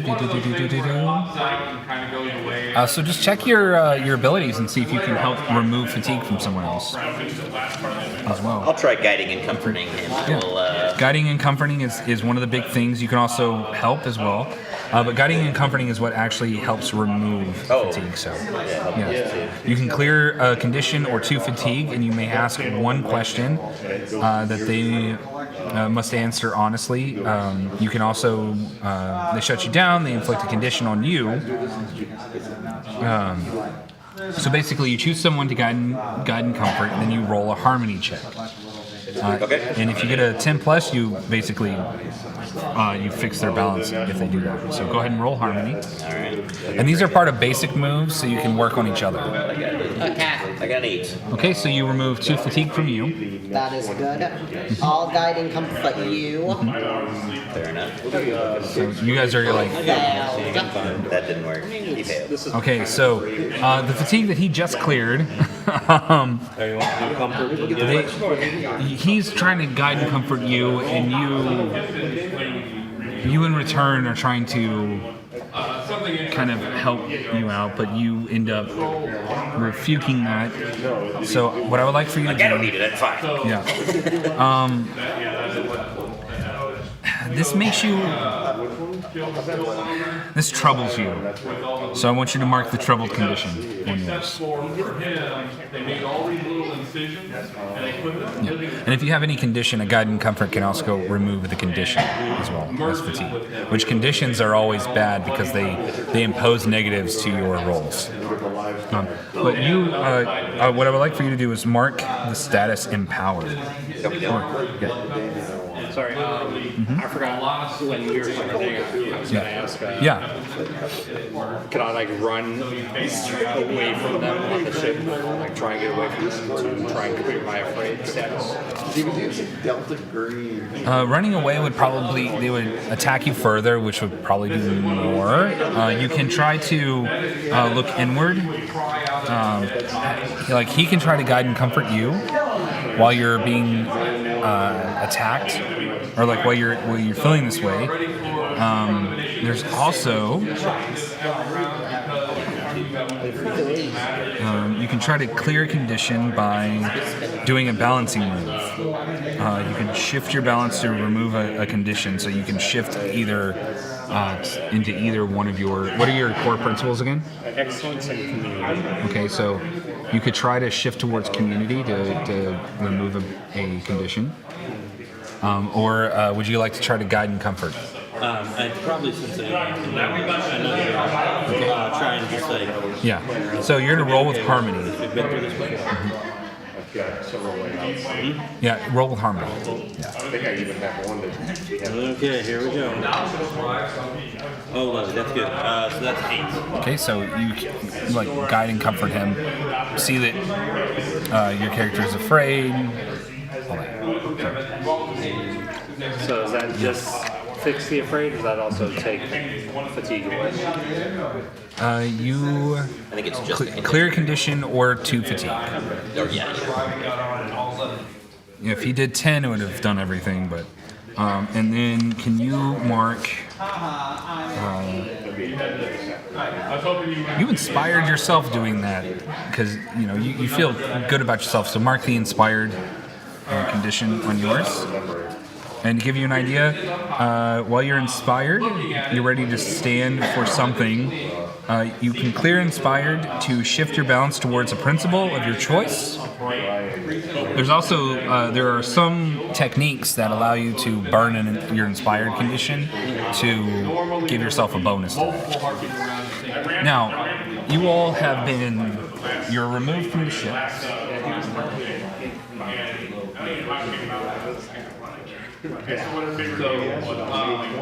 The captain goes with you because you're in this together. That's right. Normally, even your initiative would be if you So this guy will represent the Pirate King. He has his pirates around him. You are brought to the island of a semi-active volcano. Fire Nation emblems are everywhere. The older ones during the 100 Years' War. There are a lot of these pirates are like older Fire Nation. You even have a few mixture of like Water Nation people, Earth Kingdom. It's not all Fire Nation, but they're mostly Fire Nation. The pirates then move you along. You see the squatting duck has been pushed up against several other ships that are just kind of in this area. You walk past the prisoner area where they have a whole bunch of Earth Kingdom and Water Nation or Water Tribe prisoners that are awaiting to be sold off or exchanged for even more money. And then you are brought to the steps of an ancient temple. You walk up those, and then you are greeted into the court of the Pirate King himself, surrounded by treasures all over the place. The captain of the squatting duck looks around and goes, "Oh man, it's quite a booty." Indeed. The Pirate King himself goes, looks at all of you. My lieutenants tell me that you wish to see an audience with me, that you were brought by the Avatar. I'm not the talker, but Indeed we do.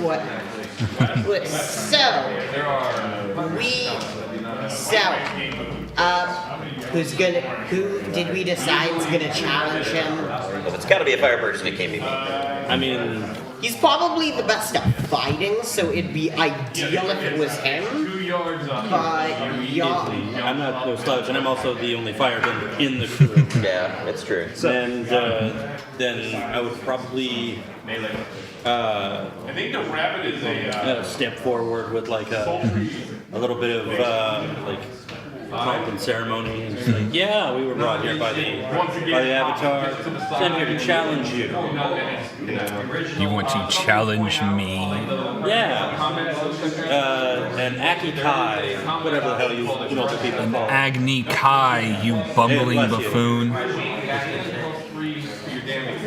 Yes, we were sent here to get you to cease your piracy on, in the area of Republic City. We, pirates are criminals who scurry around like rats around civilizations. We are a nation.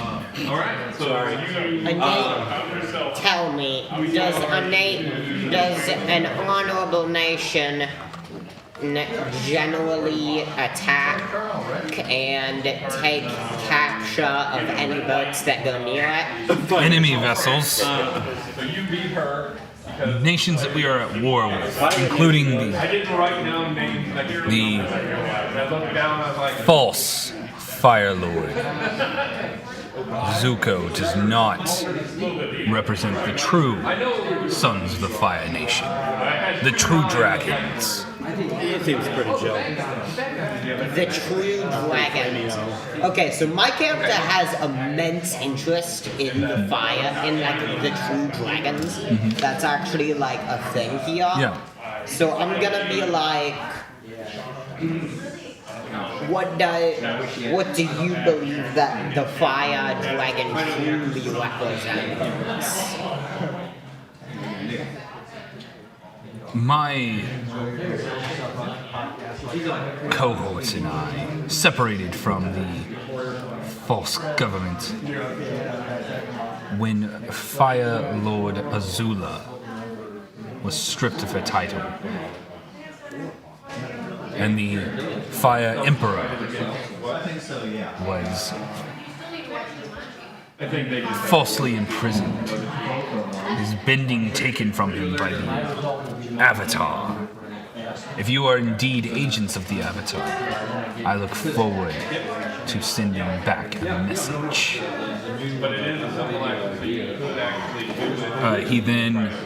The pirates all take steps back. The man himself steps forward, unclasping his robes. He does like a kind of a moment here where he reveals like scars and tattoos are everywhere. And then he takes out two swords, both light on fire. So he has flaming sabers with him. You wish to challenge me? Here I am. We do know who you are. You're old. Last I checked. Make a push your luck roll for me. Just to. Are you the one? I failed. You failed. Okay. Oh yeah. So what was your roll for? Let's say passion, and then you can push your luck after that if you failed. Okay. So what was failed your that first roll? So So push your luck. So do it again. Because I want to show push your luck at least once. 9 on the 7. Well, unfortunately with push your luck, you gotta get a 10. 8 with passion. Still didn't quite get it. All right. So you now. So is she challenging you? He seems to be ready to fight all of you, just as emissaries of the Avatar. And I'm just gonna like stepping forward, just Yeah. like, oh, noble leader of this band of nations, whatever, you do realize that your false king did win the Agni Kai without the sabers.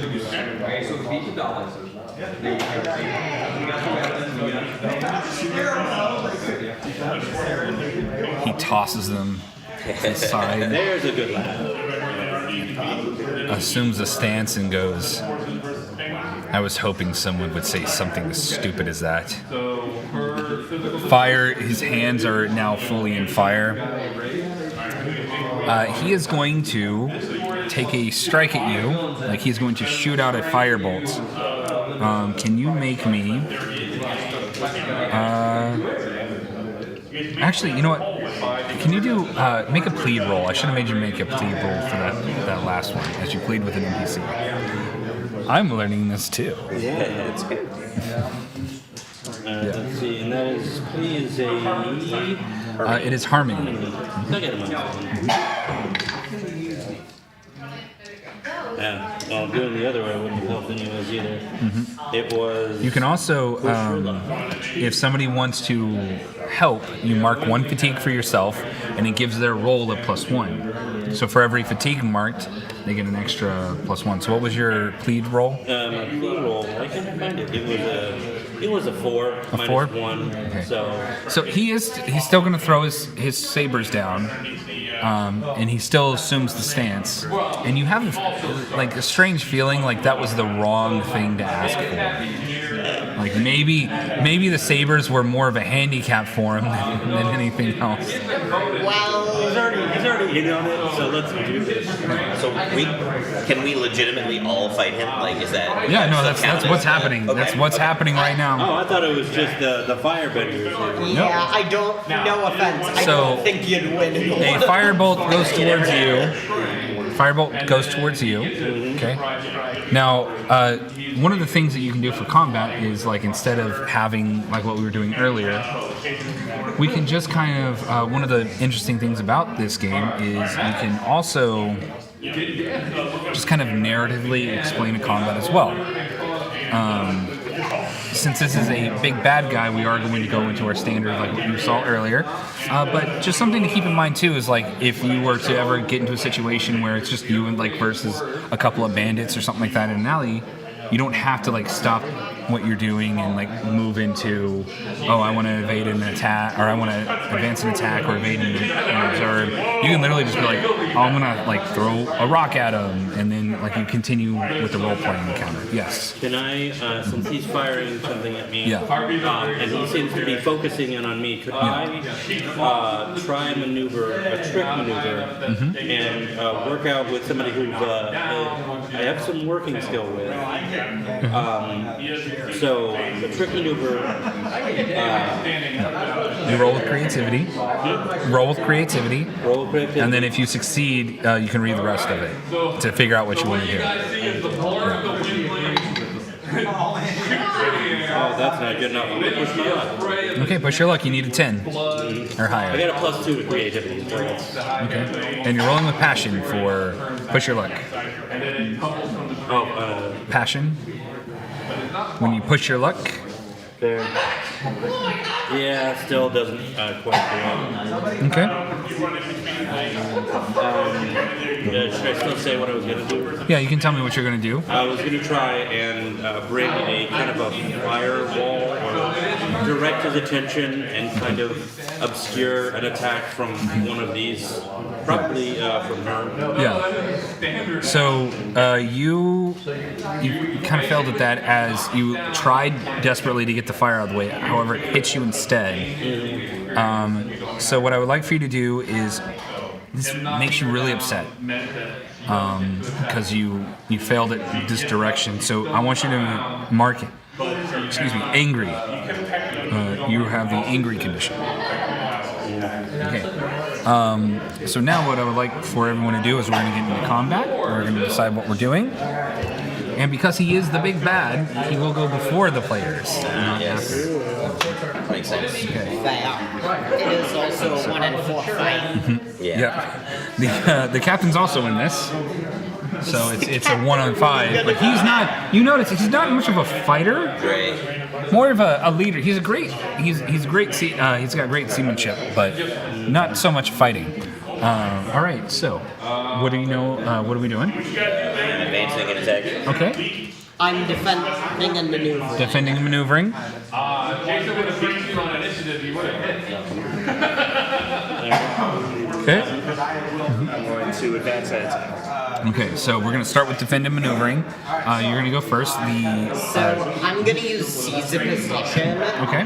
So basically, I'm gonna use so I'm gonna like. Is this kind of gonna be like a board? Then don't worry about it. Okay. Yeah. Don't worry about it too much. This is more just to like showcase a situation. There's not really movement speeds or anything like that. Okay.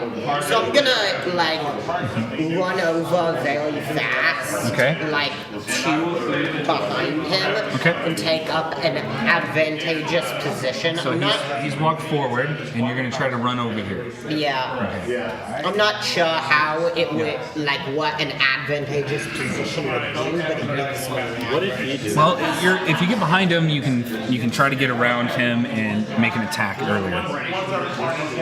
So So yeah, I can also. He can mark a fatigue to block that, though, Yeah. if he wants to. yeah, he will not.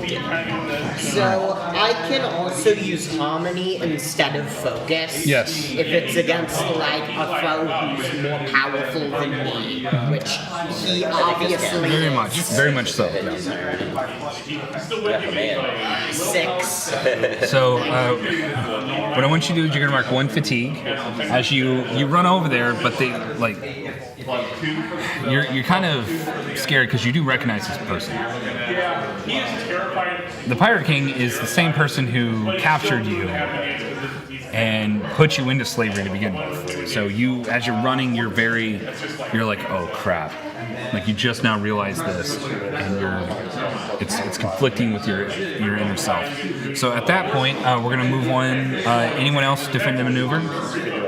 Okay, so now we're gonna move to advance and attack. This guy here, he's gonna move forward, and he is going to do a fire sweep. So he's gonna try to hit everyone at once with a fire sweep. And he's not going to do very well on it. He goes over, he's swinging it through. You see this whip of fire coming around. Each of you dodging it in your own unique way. So if you want to describe how you're dodging it, that's cool. Rock, I think. Yeah, rock. Basically, what maneuver he's about to do, he's just basically going to break the wave. Okay. And where he's just going to go Okay. Jump and spin Okay. over it. Okay. And then the captain, he's just like, oh crap, pulls out the cabbage from earlier because it has to pay off somehow. Singes the cabbage, but he's fine. Those cabbages, man. So, Powerful thing in the world. Pretty great. They're not. They just draw attacks in. yeah, They do. They always get attacked. he just is like, my cabbage. Always okay. Yeah, I think I might be onto something. Roasted cabbage. Yeah. It's pretty good. Although the room will smell like roasted cabbages for the rest of this fight. That's so, there you go. yeah. All right. So with that, what are you doing? All right, so the ball of rock comes up and blocks the thing, and then I come smashing through it as I throw a punch towards him. Hopefully this is gonna work. So I have a 12, Okay. and a 12 means that I can do a couple different things, I think, which means. All right, so I'm gonna activate Overwhelm. Okay. I take 3 fatigue, but he is stunned. As you knocked him in the face with a rock. And does he also take 2 fatigue for this? Like a regular strike? no, you or basically just, choose. I override that. Yeah, okay. So he is stunned, which according to this means he can't do anything for a little while. So I just kind of haymaker him, and he's like, whoa, and he goes back, and Birdie's floating around his head. Cool. What are you doing? I'm going to, Airbender first, then you. I'm going to Know your place, use Firebender. my technique cannonball to run forward Okay. and crash into my foe. So this, with this, I'm going to mark a condition on him. There you go. For being in the game. Okay. I'm going to mark I get to choose the condition, right? Mm-hmm. Yeah, I'm going to mark insecure. Insecure? I can see it. He's not very happy that he just got stunned, and then an airbender just showed up, and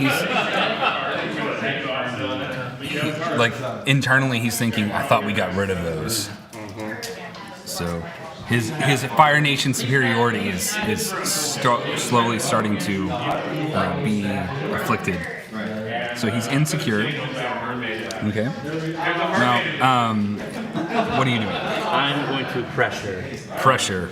Okay. Let me roll first. And that's passion. Roll with passion. That is a 10. 10. Okay.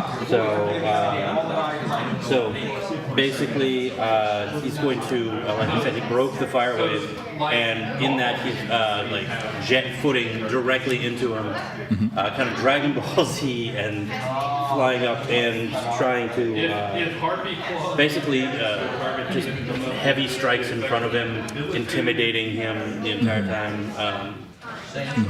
Just trying to get him to give up.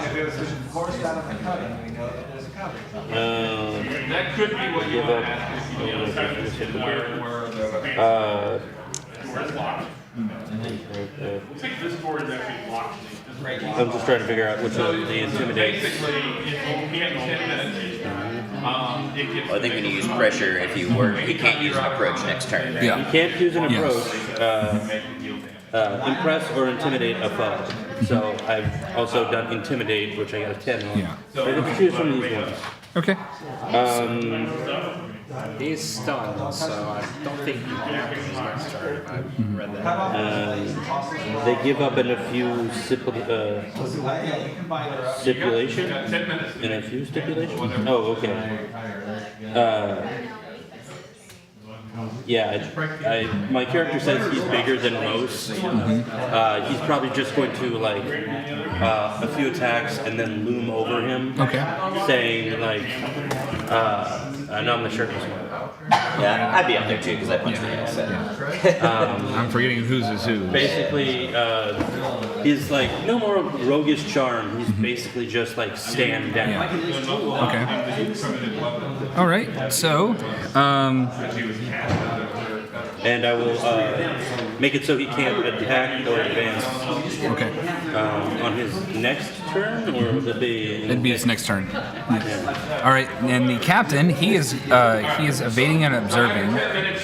He is going to try and bolster. So he's going to try to aid one of you. He's going to aid the airbender.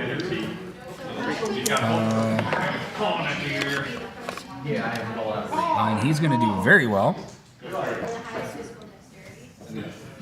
Do you have any conditions? No condition. Or fatigue marked? Okay, you can remove one fatigue with the captain's special ability. He can remove fatigue from you whenever he aids or bolsters. All right. So with that, we're going to go into the next round. So go ahead and decide your things.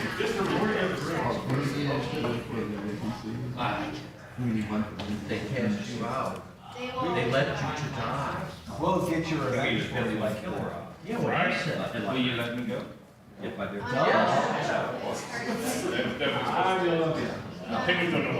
How many fatigues does he have? You don't get to ask that. You can ask. That's like in. Oh, yeah. One of my abilities is based on that. Okay. You can. So in order to gain that information, you actually have to. There's a specific maneuver. You can assess the situation. You can also in here you can test balance, which. Basically, like you ask the NPC a question and they answer honestly. At the thought of getting revenge on the ones that cast her out, she does. So yeah, just assess the situation would be the big one for this one. The general area, no specifics. Making difficult. but for this, just roll with harmony for that one. So it'd be an evade and evade and observe would be that one. So, what do you know what you're going to be doing? I'm going to evade and observe. Evade and observe. Okay. What are you doing? I'm going to try to attack and advance. Okay. All right. What are you doing? Attack and advance. Okay. Evade and observe. Evade and observe. Okay. The captain is going to defend him, or he's going to evade and observe, and then the Pirate King is also going to evade and observe. So we're going to start with. There's no defend and maneuvers, so we're going to do the attack and advance. So I believe you two are the attack and advance. So let's start with you. Okay. So I'm gonna use. Is there any like? Okay. So I'm going to come from behind him and strike him on the side. Okay. And be like, "Do you remember me?" Just kind of rapidly hit him. Okay. So go ahead and roll with passion. 6. Dang it. So you're hitting but you're so like you're reliving all of your past traumas and everything. I'm gonna push my luck, I think. Push your luck. Okay, go for it. I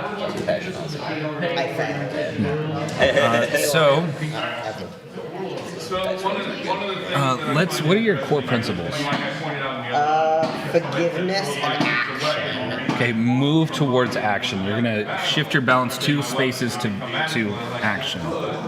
I'm very close. Yeah. All right. So, anytime you want to roll, like, because you can actually make these rolls where I have you roll for a specific feature. Oh wait, I had a +1 in action already when I first attacked with a 6. Yeah. So you're at a 3. Okay. Okay. So you should be at a 3. So if I ever tell you to roll, like, using your principles, or like you have to roll with that, then you'll add the +3 if it's an action based, or if you're trying to go back over to forgiveness, you'll be at a disadvantage. Okay. And then what are you doing? I'm going to do sweep the leg. Okay. And see if I rolled it, see if it actually... We're crossing fandoms here again, sweeping the leg. Yes, I know. That is not honorable, Sensei. Yeah. Wax on, wax off. That's plus passion, so that's an 8. So. And it's if your opponent's you attack an opponent's weakness or its most off balance. If your foe has 3 or more fatigue and condition mark, inflict 2 fatigue. Okay, so you're going to inflict 2 fatigue. Okay. He's not doing too well. You guys are you really came in and said, screw it. Yeah. I definitely, because you got him in that angry state. Yeah. He's definitely like full. Like you're like, oh yeah, he's not the most powerful. I don't think you can take this guy. Yeah. I'm fairly certain he could take it from like all right, how angry he is. And then that's the last of the attack. So we're going into evade and obscure. The Pirate King's going to do his thing. He's going to commit. Isn't he stunned still? He is stunned. Thank you. Thank you for that. Yep. He is stunned. Trying to remove a condition, but no. Okay. So he's stunned, but the stun will end now. So which one of you would like to go? Keith, you want to go? So I'm going to test balance. Okay. So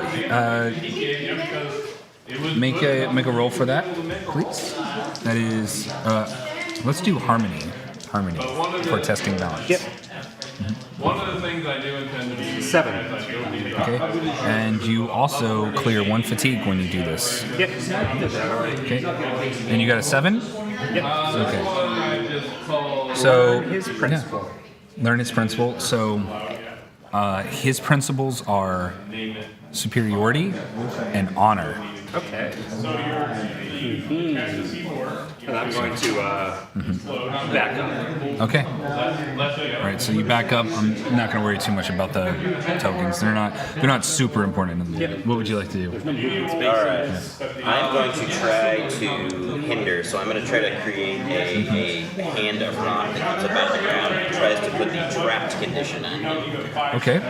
So roll with creativity for me. All right. And I clear 1 fatigue. Is that right? You do clear 1 fatigue. 6. 6. I want to press my luck. I will press my luck. Press your luck. Feels like a good time. That's what passion is.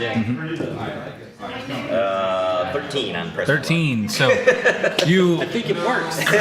You are going to mark 1 fatigue for you. Okay. Yeah. And then, but you do trap him. He gets stuck. And you have successfully defeated the Pirate King. I don't know why I said the Fire King. It was Pirate King. He probably would consider himself a fire king. In his new nation, he was. The rest of the pirates begin to draw their weapons and move towards you, and you find that you're surrounded. You're at least 20 other people are in here, and you're like, oh crap. You defeated them. You're not feeling so well.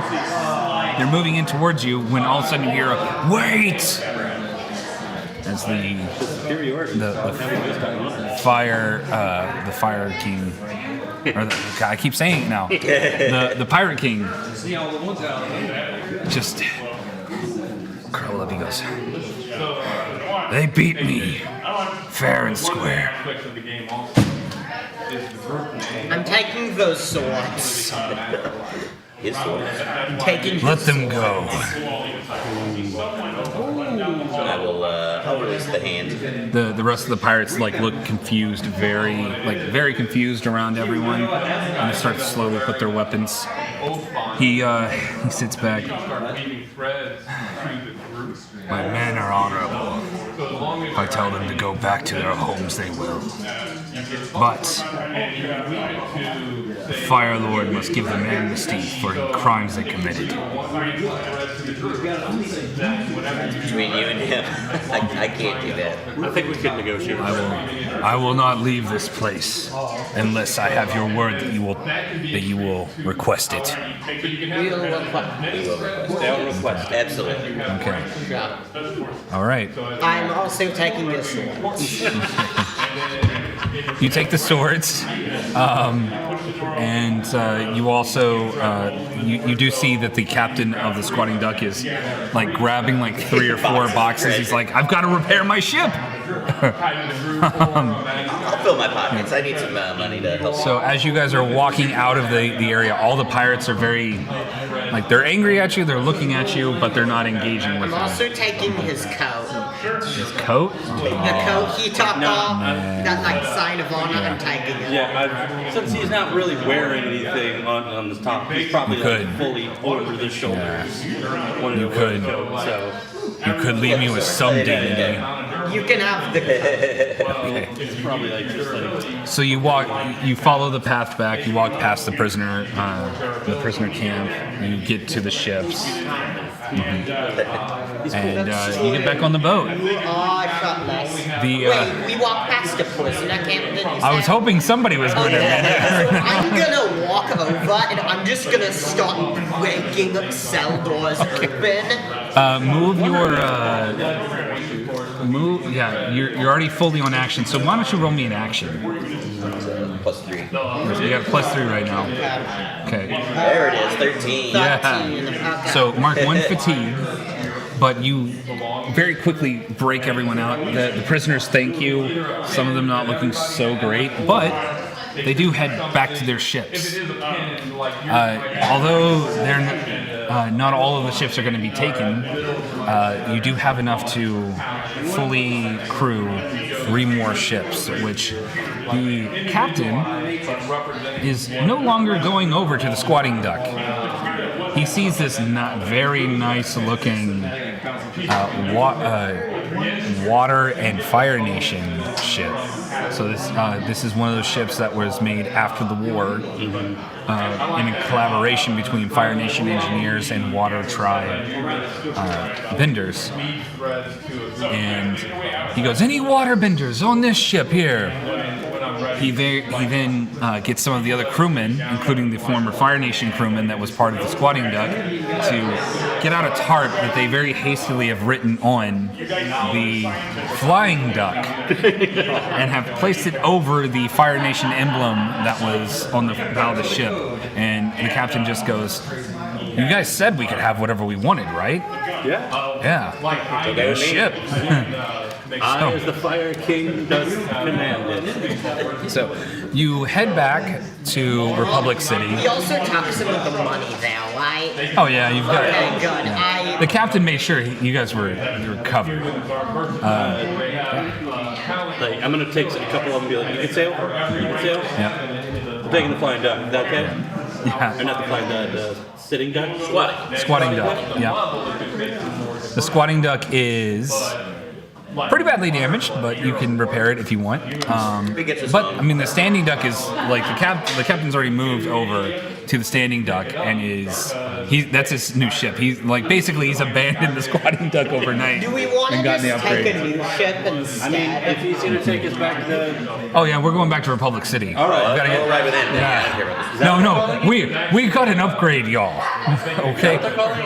Yeah. Or as the kids call it today, our and I'm gonna try to sound like I'm cool, but I'm really not, because I mean you don't play these games if you're cool. Where our new boat is lit. Flavio. Sounds Flavio, like Fire Nation Hotman. nonsense to me. There's a collective sigh of like grunting, like from the entire everyone. Even the former Pirate King is just like, oh. Just knock me out. He takes I the don't need fatigue it. status just from that. Yeah. You guys do make it back to the Republic City on this very fancy ship. You even get your own individual rooms now. Yeah. There is some debate, though. A lot of the crew don't like the flying duck anymore.